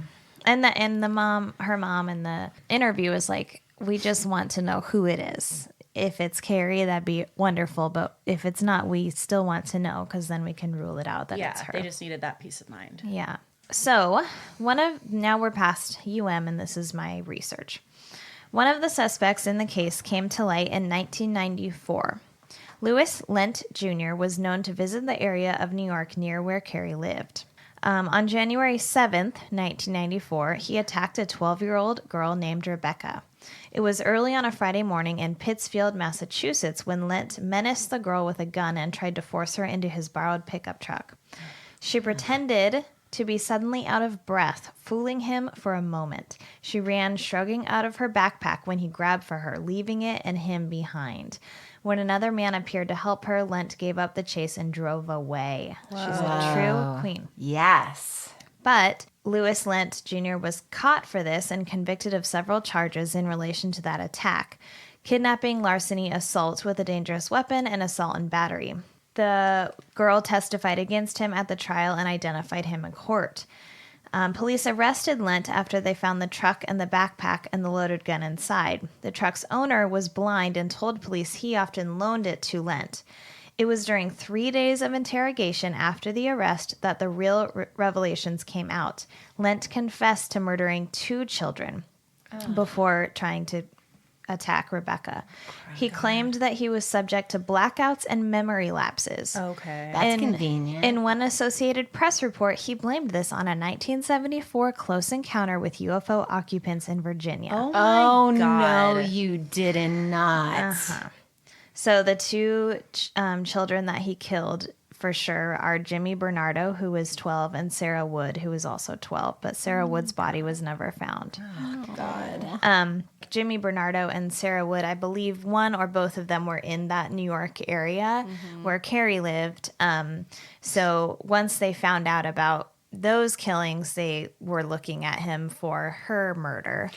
I think it, her disappearance. I'm always confused why he would admit to 2 deaths, but then not.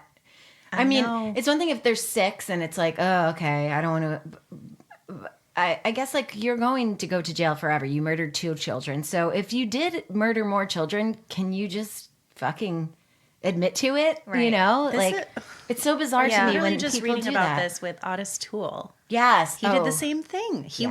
They knew he murdered 2 children exactly like this. Yeah. And then he. And on his Murderpedia site, it says 2 confirmed, but victims could be anywhere from 2 to 8. Wow. So, I mean, why not just tell about all of them? Yeah, if there's the death penalty, you're going to get put on death row either way. So why would you be even more... I realize it's about control and these people are monsters and there's no rationale, but I'm always baffled why I'll just admit to these two, but not the other two. Yeah, it's so weird. Yeah, it's very weird. So around this same time, though, in 1994... a man named Robert Anthony Jones was arrested for 4 bank robberies which he committed in New York and Maine between 1987 and 1993. His wife, Teresa, was also arrested for driving the getaway car in the robberies, one time with their 2 children inside the car. Ugh. During interrogation, Teresa told police that Robert had confessed to her that he had killed Kari Lynn Nixon.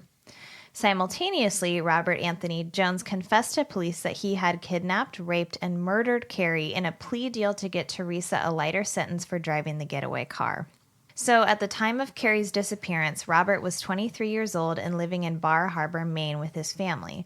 On the week that she vanished, he had returned to his hometown of Osable Forks for a week-long visit. In an interview that was conducted with him years later, Robert Anthony Jones told parole commissioners that he committed the crime because he was upset that his wife had cheated on him. What? Okay. That's Quote, fucking disgusting. It was a result of, without a lengthy conversation, just compounded a lot of things in my life, along with finding out that my wife had been unfaithful.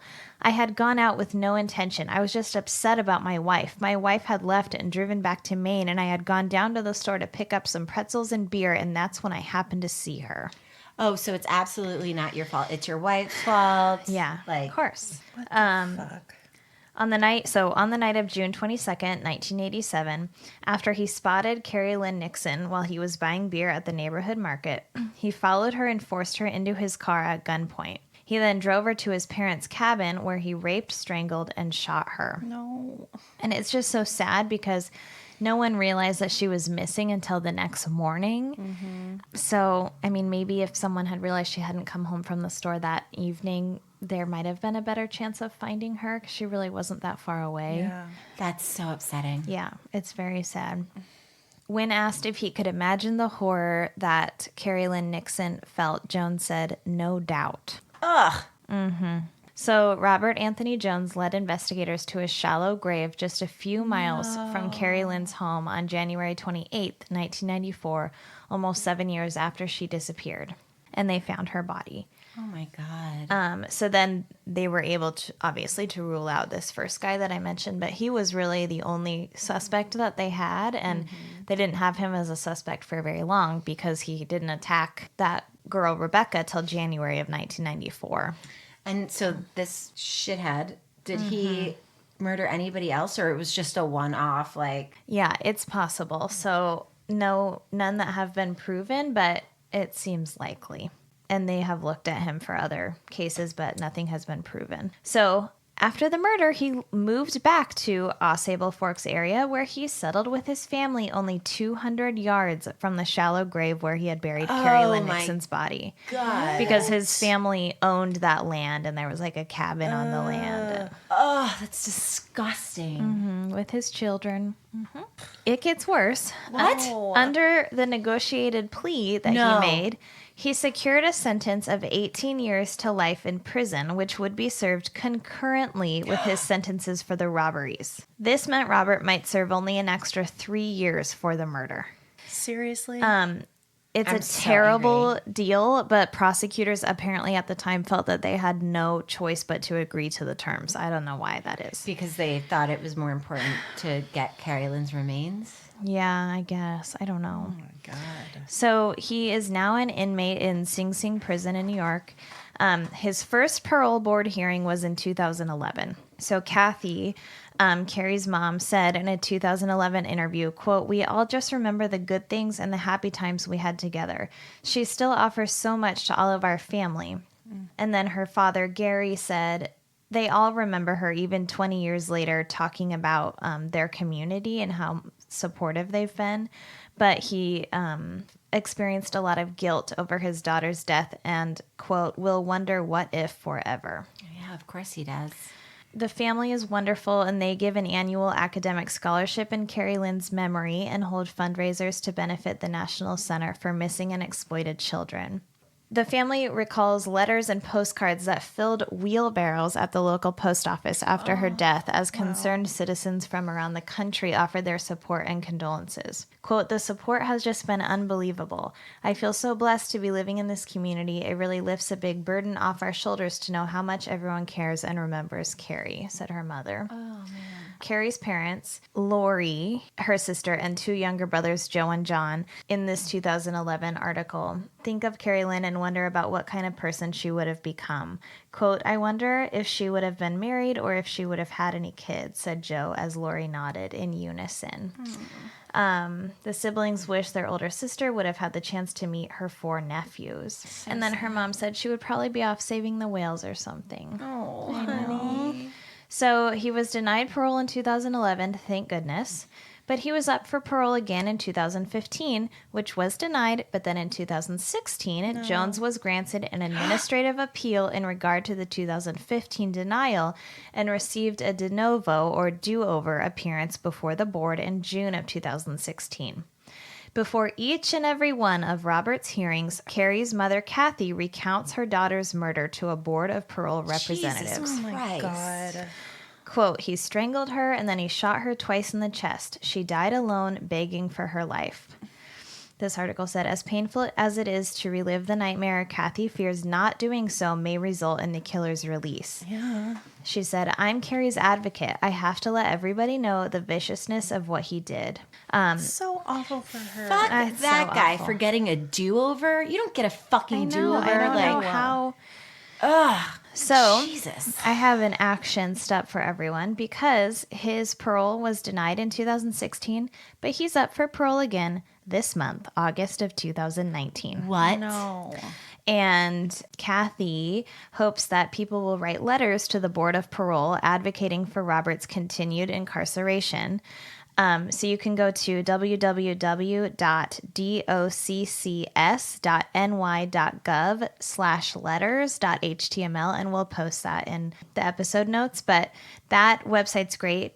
It's the Board of Parole for New York, and it gives you information on submitting a letter online or writing a letter and all the information that you need to put up in there. And you can look up inmates to know exactly what prison they're in and any information that needs to be there so they know who you're talking about. But you could just write a quick letter and say he deserves to still be in jail forever. Yeah. He should not have had a concurrent sentence, and he's probably still a danger to society.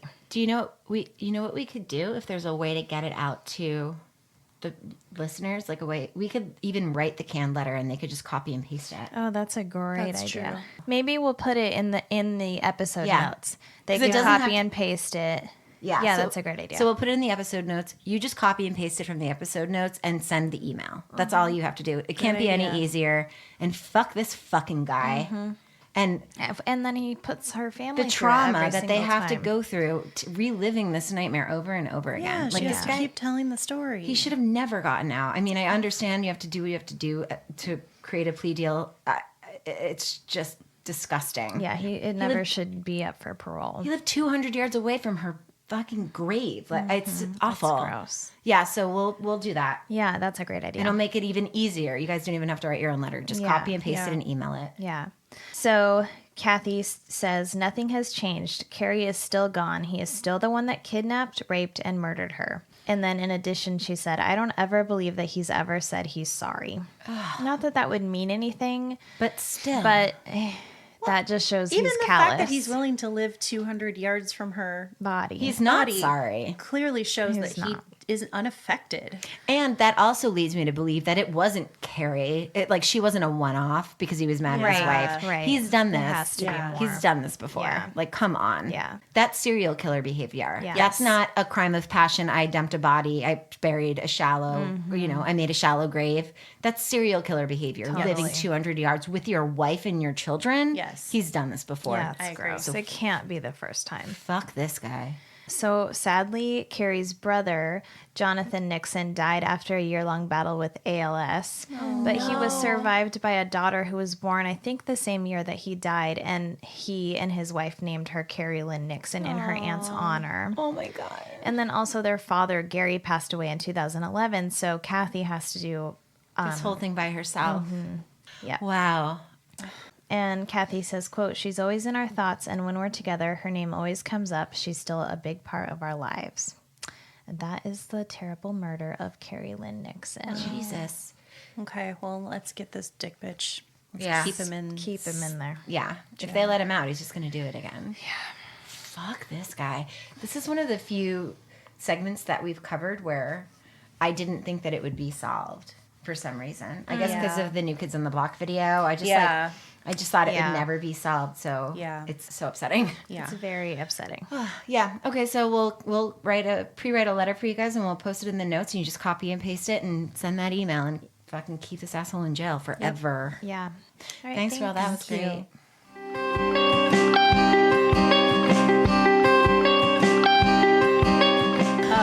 Robin. All right. So segment 3, the unexplained death of Dexter Stefonek.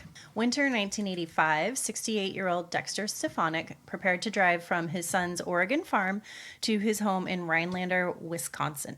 That's a long drive. Dexter had retired from a paper mill 6 years earlier, and he'd been married 44 years. His wife Vivian died in 1984. Surprise! Halfway through my research, I found out that Robin Warder covered this case on The Trail When Cold. So as you've heard us talk about many times, Robin's covered a lot of the same cases as us because they're all unsolved. So a few months after his wife had died, Dexter left to go visit his son and family in Corbett, Oregon. UM doesn't mention this, but I learned from Robin that Vivian actually died while the couple was visiting their son David and his kids on Christmas Day in 1984. Oh, no. Yeah, they were like out there for Christmas and she died on Christmas. That's so sad. Oh, so sad. As the year anniversary of Vivian's death came up, Dexter decided he should probably go back home. So it's kind of weird because he was there for like almost an entire year and then was really quickly like, I gotta go. David Stefonek, his son, said that he and the family thought that Dexter would probably stay the winter with them, but it, quote, got to be a difficult time of year for him. He says he tried to convince him to stay, but Dexter pressed it and was anxious to get home. David said as he drove away, that was the last time he saw him. Did you have captions on during this? I don't remember. I usually do, but I may not have. Because when Dexter was leaving, he's saying like, "Now that your mother is gone, I'll be here a lot. Don't worry, I just want to go home for now." But the caption said, "Now that your mother is dying, I'll be here a lot." It's like, oh. Yeah, there are misses like that in the captions a lot. Jeez. So Dexter had made this long ass drive many times, so he knew what he was doing. He told his son that because he was in such a hurry, he wouldn't be stopping at motels and instead would just pull into rest areas to sleep. No.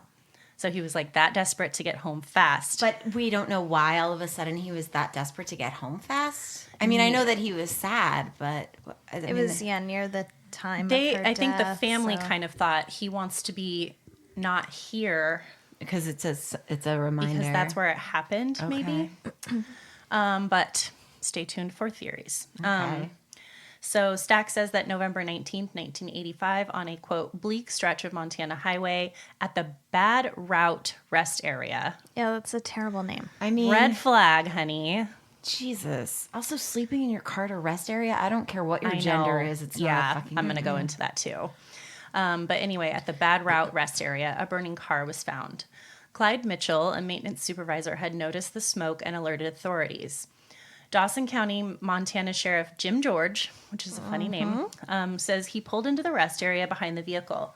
He says the inside was just completely ablaze. He spoke to the state highway department and they said they didn't see anything inside the vehicle. The license plates, ultimately, they were able to find matched Dexter's. It had only been 26 hours since Dexter had left Oregon. They thought that maybe Dexter had gone off walking for help and had been overtaken by the bitter cold because it was like the dead of winter. But in their search, they didn't find anything. So the rest stop was kind of like the halfway point on his drive. Okay. And how many hours is the drive? I'm sorry, do you know? Well, they said this was 26 hours after he'd left. Okay. So probably 40-some. Oh, wow. Almost 50. Shit. Jeez. Our country is very big. It is. It's too big. So, and apparently the last time he was like confirmed to be seen was when he stopped for gas in Park City, nearly 250 miles away. So it's a long ways in between. An arson expert examines the car and he finds that the fire had been set purposely with gasoline. Sheriff George also noticed that the driver's seat was pushed all the way back. Jim George knew that Dexter was kind of a short man, so that he would have needed to have the seat pushed. He says pushed up all the way. I don't know if he was that short, but he just noted that there's no way he could have driven it that far away. So it must have been a larger man driving. He says he estimated it would be someone about 6 feet tall or more. That's a really good clue. Sheriff George tried to put together a timeline. Dexter's car was discovered just after 10 a.m. 3 hours earlier, Fred Sigley, a custodian at the Bad Route rest stop, had arrived to work. He said that he had arrived between 8 and 8:30. He says there was a white Chevy 4x4 pickup parked there, but no one around. And he was smart enough to kind of peek in, and he peeked in and saw that the pickup had some bedding in the back as if someone had been sleeping there. Okay. So again, we don't like that. No. Do people still do that? Someone probably does. I'm like thinking of my friends who just stayed with us who are traveling the country in their van. Like, people do that. Yeah. I don't know. This won't be the last time that we cover a murder, I think, in a rest stop. Well, yeah. Let's see. Okay, so he notices the bedding. 15 minutes later, 8:45, Clyde Mitchell, a Montana highway maintenance supervisor, made a stop at the rest stop. Clyde says, quote, Fred's pickup was there in a white Chevy pickup facing southeast. Clyde says he asked Fred about the pickup and how long it had been there, and he said he didn't know, so he started looking around. He saw that there were Arizona license plates on the back. It was a four-wheel drive Chevy with blue trim, a camper shell top, and a cow catcher on the front. 9:15, Clyde left to do his regular rounds. 9:30, as Fred was leaving the rest area, Dexter Stefonek's brown Plymouth Horizon pulled up. The driver got out carrying 2 large plastic containers. Fred asked him if he needed any help, and he said that he had run out of gas, but he had just gone to get some. Fred describes the man as being about 6 feet tall, 35 to 40, real light complected, clean shaved, no sign anything was wrong with him. What were the containers? Were they gas cans or were I think the guy was trying to say, I just got gas. Like, this is my gas canisters. But he drove the car that supposedly ran out of gas, or is he saying the truck ran out of gas, so he took another car to go get gas? Oh, yeah. I thought he was saying the truck. And in the reenactment, they show him getting in out of the truck. Okay. Still weird that, like, no one else. Then whose car is that? How do you have 2 cars at this rest stop? 2 car, 1 person. Yeah. That's, that famous porn video. 2 car, 1 person. So, and do you guys remember Fred from the interviews? I don't. He was so old and I do. Yes. And just the way he talked, he just seemed like a cartoon character. He says there was nothing unusual about the man they saw. Quote, he didn't seem to be excited or nothing. Less than a half hour before he saw the man there, Dexter's car was found in flames. So a half hour is not long for that to happen. Jeez. So a little side note here, Sigley and Mitchell were both later placed under hypnosis to see if they could remember more details of what they saw that day. Oh, UM usually loves to tell us. I know, that. I know. But I think it might have been after the airing or something. Yeah. 4 months later, local couple Bill and Cindy Shaw went to a landfill. Oh my God. This story. Bill and Cindy do their own reenactment, and that's why I was laughing earlier. So, Cindy, your lips are so chapped, honey. They're bleeding. Cindy's lips are chapped. And she is so excited to be part of this reenactment. Oh, she really is. She is overdoing Which is grotesque based on what they find. Yeah, it's they weird. should be traumatized. Yeah, calm down a bit, you know? So they go to the landfill 17 miles from Bad Route. She says they went there to dump garbage, but they saw a wallet on the ground. And she's so excited about finding the wallet. She's very excited. Her reenactment, you guys got to watch this one. She noticed that the license was current, which they're current for a long time. So yeah, they're current for like a decade, aren't they? I don't know. They knew the story about Bill and wondered if it was from the burned car. So Cindy says they start noticing a bunch of stuff in the dump that didn't belong there. Because it's like their second home. Quote, oh my God, I was like, how would you know? Honey, I know, but I'll tell you. So that she says that hadn't been there when we were there before, so they went around searching. So in the reenactment, Cindy is putting her all into this. She's like, there's a shaving kit and a suitcase. She's like, yelling everything and talking weird. I can't believe Stack didn't speak over them. They did a little bit for some of it, but not that part. So they end up finding a ton of men's clothing just like strewn about, like in a way that it was obvious that it wasn't just like a bag dumped out or something. It was like sprinkled everywhere. And Bill's like, well, there's a boot over here that's practically new. So he's like, I guess I'll take it. Yeah, he's like, cool. He leans down to pick it up and looks over and sees a man's foot popping out from underneath a mattress. Horrible. So the police come and the body is positively identified as Dexter Stefonek. He'd been shot twice in the head. Coroner Lance Silha, he was a sweetie. He was like sad to tell us the things that he found. Yeah. He says there were bruise marks on his hands. There was damage done to his neck and throat area. And he had a bruised or a damaged area on the frontal part of his skull that was probably caused by a beating or some type of injury of that sort. So he had been brutally beaten in addition to being shot. Authorities found money in Dexter's suitcase, so it didn't seem that robbery could be the motive. What the hell? I know. All the random clothing placed around was Dexter's and seemed to be placed there days before it was found. So, like, because it was winter and weather would have shown signs that it had been there longer, they were able to be like, it's only been here a few days. And at that point, how long had he been missing for? It had been a few months. The coroner says it would match up, like the decomposition of the body would match up to the time they found the car burning. Mm-hmm. So that's weird.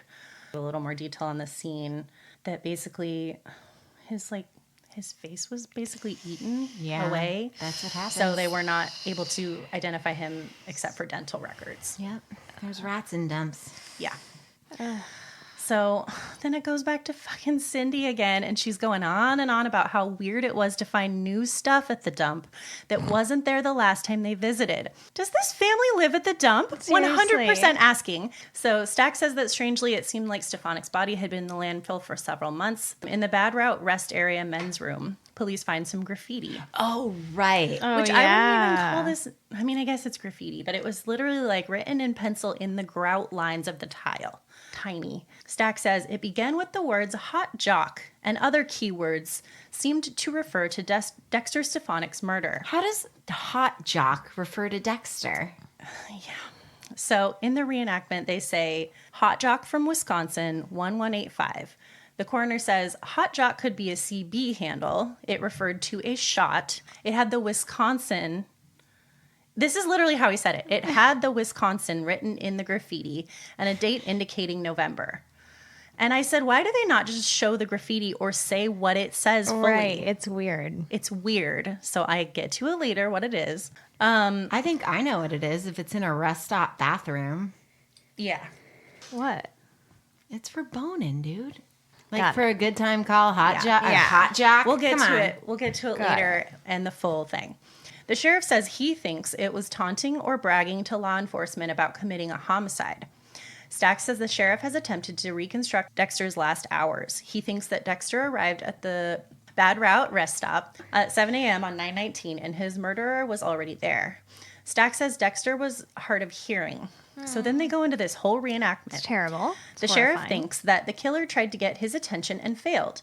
So in this reenactment, a man is like knocking on Dexter's window going, sir, could you please help me? Which I'm sorry, I would ignore that. Mm-hmm. I would No, drive thank away. you. Dexter is in the reenactment just shaking his head like he's like, no, I can't be bothered.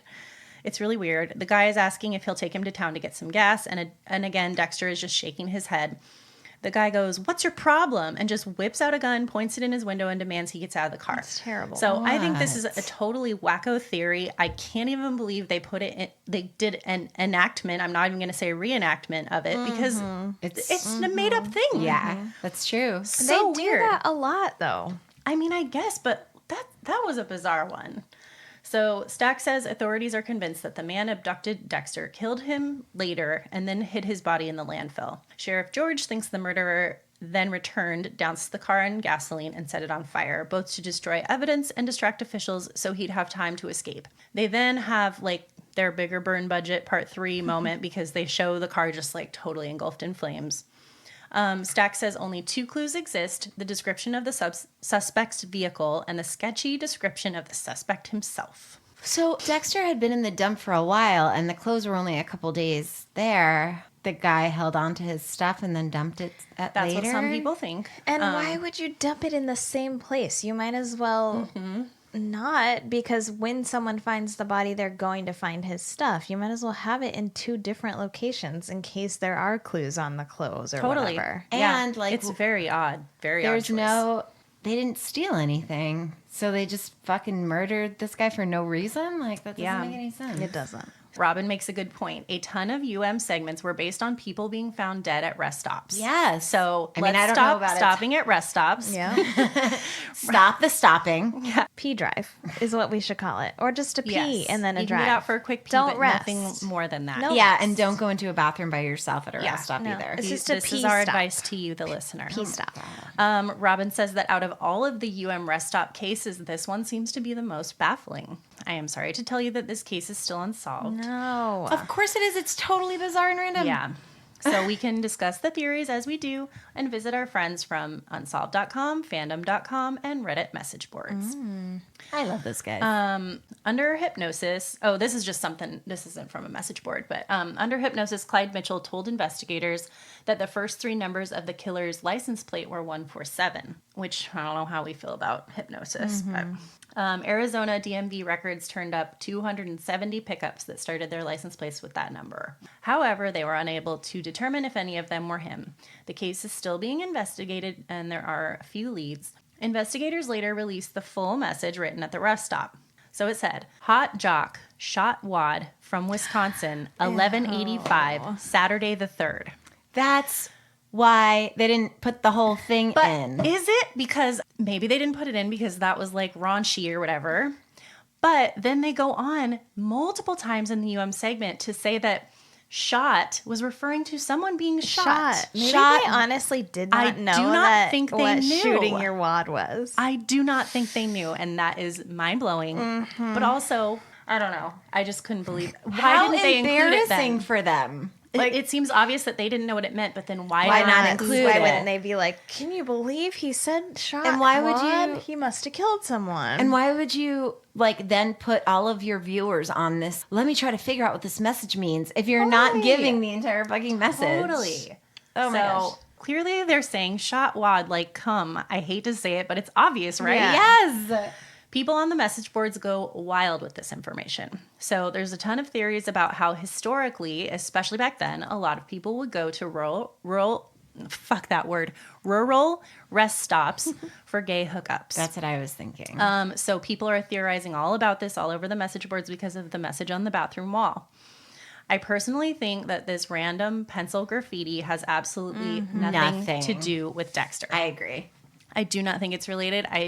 Saturday the 3rd isn't even a date that makes sense in this In the case. case, Yeah. The yeah. year, yes. The month, yes. That's it. Nothing else relates to this in No, any it way. was just some guy wanting everyone to know that he jacked off in the bathroom. Yeah. Yeah, totally. I mean, he was pretty proud of it. He put the He date. was really proud. I hate him.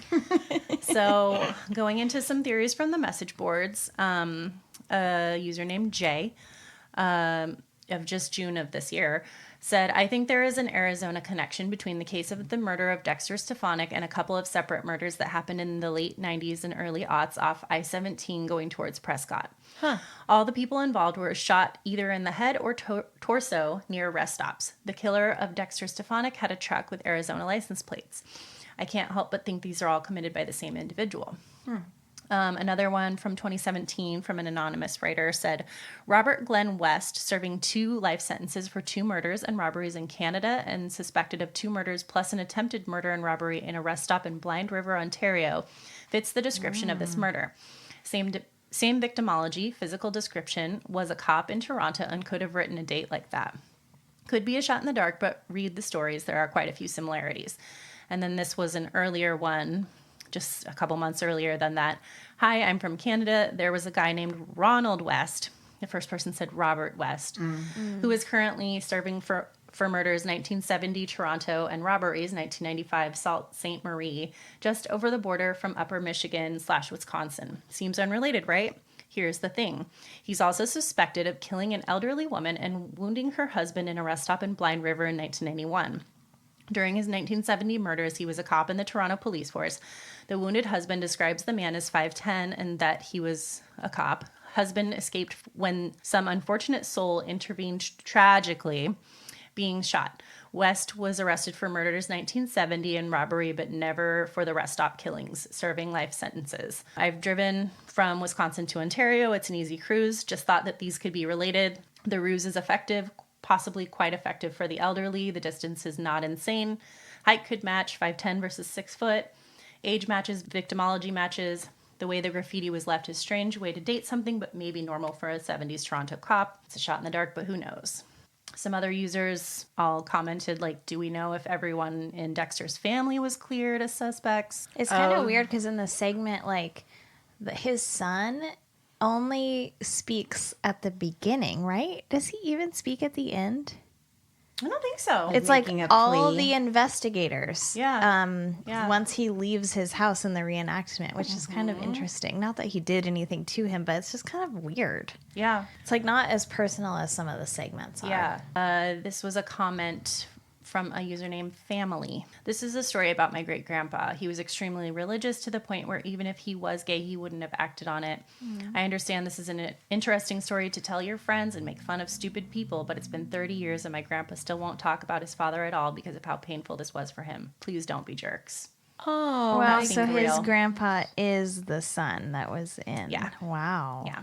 I had a little article that explained that dump site was only used by 5 families, and it was extremely like rural. What? So that's why. And the woman, Cindy, was an artist who would go there to like scavenge for things for her art. Oh my God. So they literally did know what was there and that new things had arrived. Oh, wow. Yeah. Isn't that weird? Crazy. That's why she was so nutty. Yeah, she's nutty in all kinds of ways. Oh my goodness. But yeah, so the last theory is the most interesting to me, and I learned this from Robin's episode of The Trail Went Cold. I'm not sure where he found it because I could not find more on it. But Robin tells us in this episode 73, that there was another suspect on the books for a while. Shortly after the death of his wife, Dexter became close to another woman named Amy Hine, a woman who was newly divorced with 5 children. Robin says that the entire family adored Dexter, but she was only 34, so she was literally half his age. So when Dexter asked her to marry him, she said no. I guess due to the age difference. I'm not really sure. I'm still confused if they were even dating. Right before Dexter had left Corbett, he mailed a letter to Amy, which read, "I miss you and the children and the family worship. May the Lord be with you until we meet again. Love, Dexter." So all of this info is from Robin, so full credit to him. After Dexter left Oregon, he made a stop in Washington State and met with a man named Arnold Gracious, who happened to be Amy's father. Dexter and Arnold had invested in some cars together and were trying to arrange for the transport of the vehicles to Wisconsin. So authorities have theories here that Arnold disapproved of Amy and Dexter's relationship and may have become involved. But Arnold's name was cleared pretty quickly after this. Robin thinks it's interesting that UM says that Dexter wanted to leave so that he could be home before the 1-year anniversary of his wife's death, but it's weird that he mailed the letter to Amy the same day he left Corbett. Yeah. So this has Robin speculating that Amy could be the reason he needed to get home so quickly. Robin wonders if he was going to make another attempt to propose to her. He says Amy later said that she wished she hadn't turned down the proposal because maybe if she hadn't, he wouldn't have felt the need to get home so quickly, causing him to sleep in creepy-ass rest stops and get killed. Seriously. Oh my gosh, that's so sad. So, yeah, Robin does not think this was a planned murder, and I agree. Being that his stop was halfway between the 2 points, how would someone have known he would be there? No. There are so many There's rest so stops many. in between, it doesn't make sense. I definitely lean towards Robin's theory and the theory of many on the internet that he simply pulled in to go to sleep or pee and came across the wrong people at the wrong time. So dumb. And It's just so maybe he saw something he shouldn't have, or it was just some fucked up people. But so sad. I did find one kind of cool article from the 80s covering the fact that UM was going to be covering the story. So this is from the Daily Interlake in Kalispell, Montana from 1989. Dawson County Sheriff James George presented Cosgrove Murder Productions with the Stefonek case as an idea for an Unsolved Mysteries television segment. George said he, quote, wanted to get the information out. Maybe somebody knows something and that would get the case solved, he said. Shannon McGinn, producer of the segment, described the case as interesting. McGinn said she enjoyed shooting in Glendive despite the below zero temperatures. Quote, everyone was really cooperative in Glendive. I love shooting in smaller towns. People get really excited about it. We shoot here in Los Angeles and no one cares. Yeah. So, hi, Cindy. That's you. Oh my gosh. So, that's wow. it. Wow. I mean, random acts of violence aren't usually solved, so it makes sense, you know? And they probably did take his wallet. They probably weren't going to rifle through his suitcase or... Yeah, but again, bringing the stuff back. Why would you bring it back? Strange. And it has to be somebody from the area if you know that dump is only used by 5 people. Yeah. A lot of people commented that like most people wouldn't even know where the fuck that was. Yeah, a rural dump that only 5 families use, like... Did you look at the families, you know? Yep. I mean, that would be the first place I would start. Everyone was like, look for any family within 70 miles. Like, yeah. So, I don't know. Wow. Well, thanks, girl. Yeah. Good job. I hate when they're not Me solved. too. I know. So I was sad. like, we're ending our Gotta last end on segment a- of the last episode of this season with an unsolved-y. I know, but hold tight because we're about to tell you all the ones that were solved in our whole first season. Yeah. There's a lot.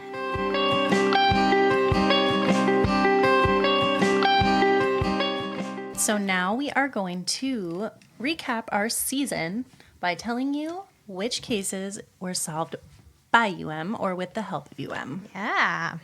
So the first one is actually the first segment of the first episode. Mm-hmm. I won't know what segment each one is moving forward, but so the first one is Dave Davis, and we cover him season 1, episode 1, Blood Dummy.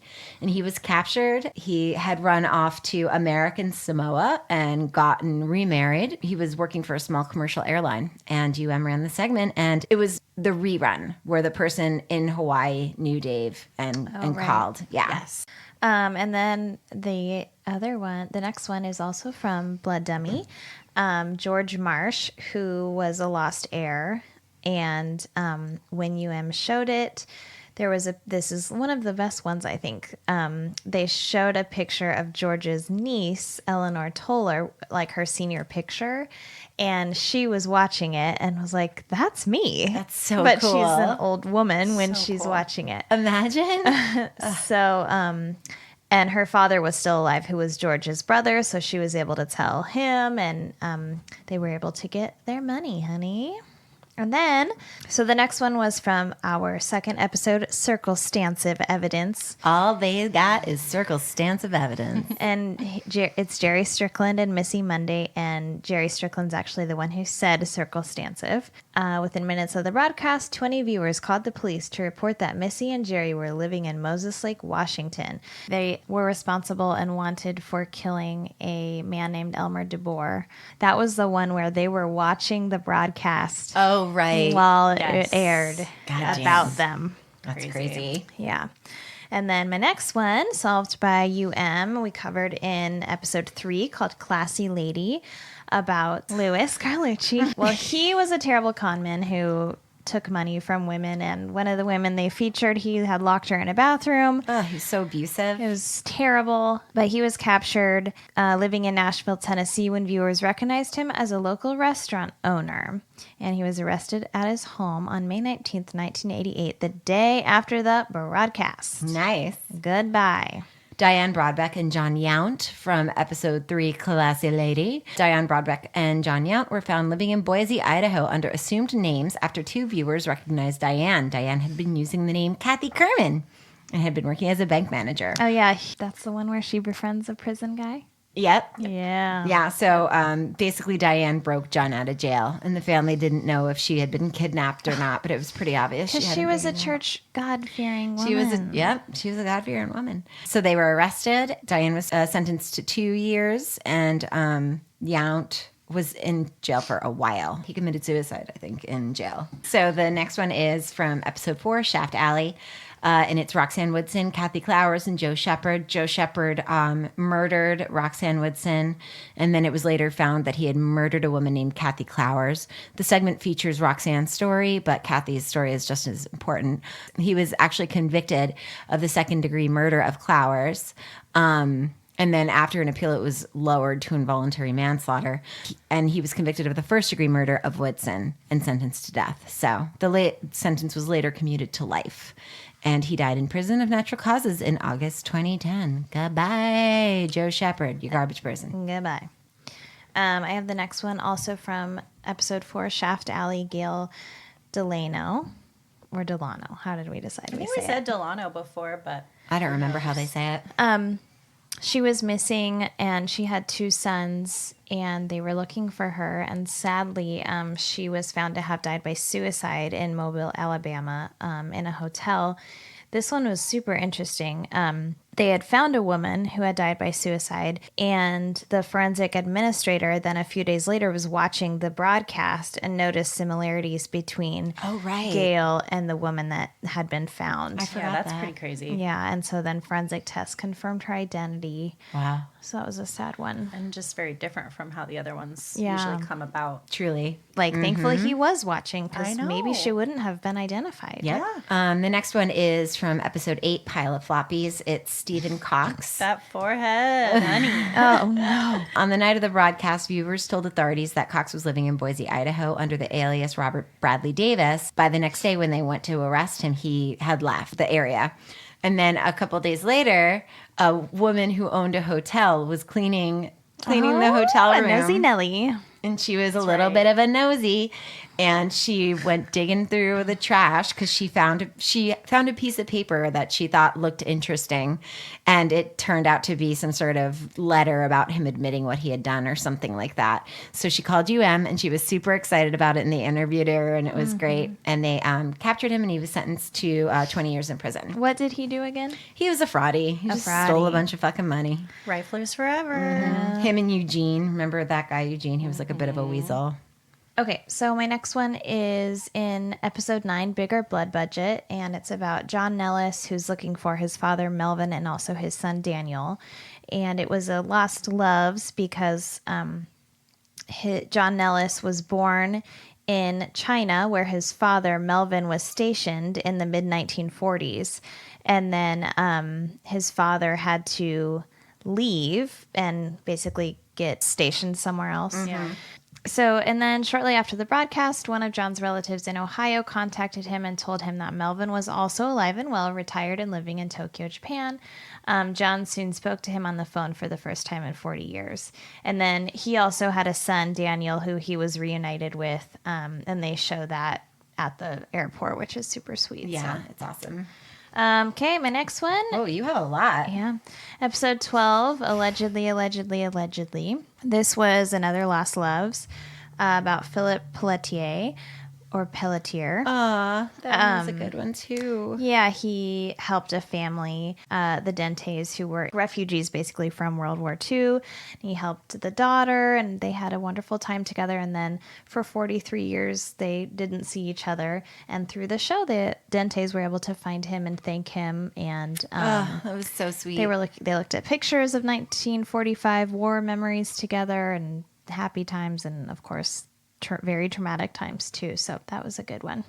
And then the next one is in episode 13, The Coziest Corpse. It is the death of Lee Selwyn.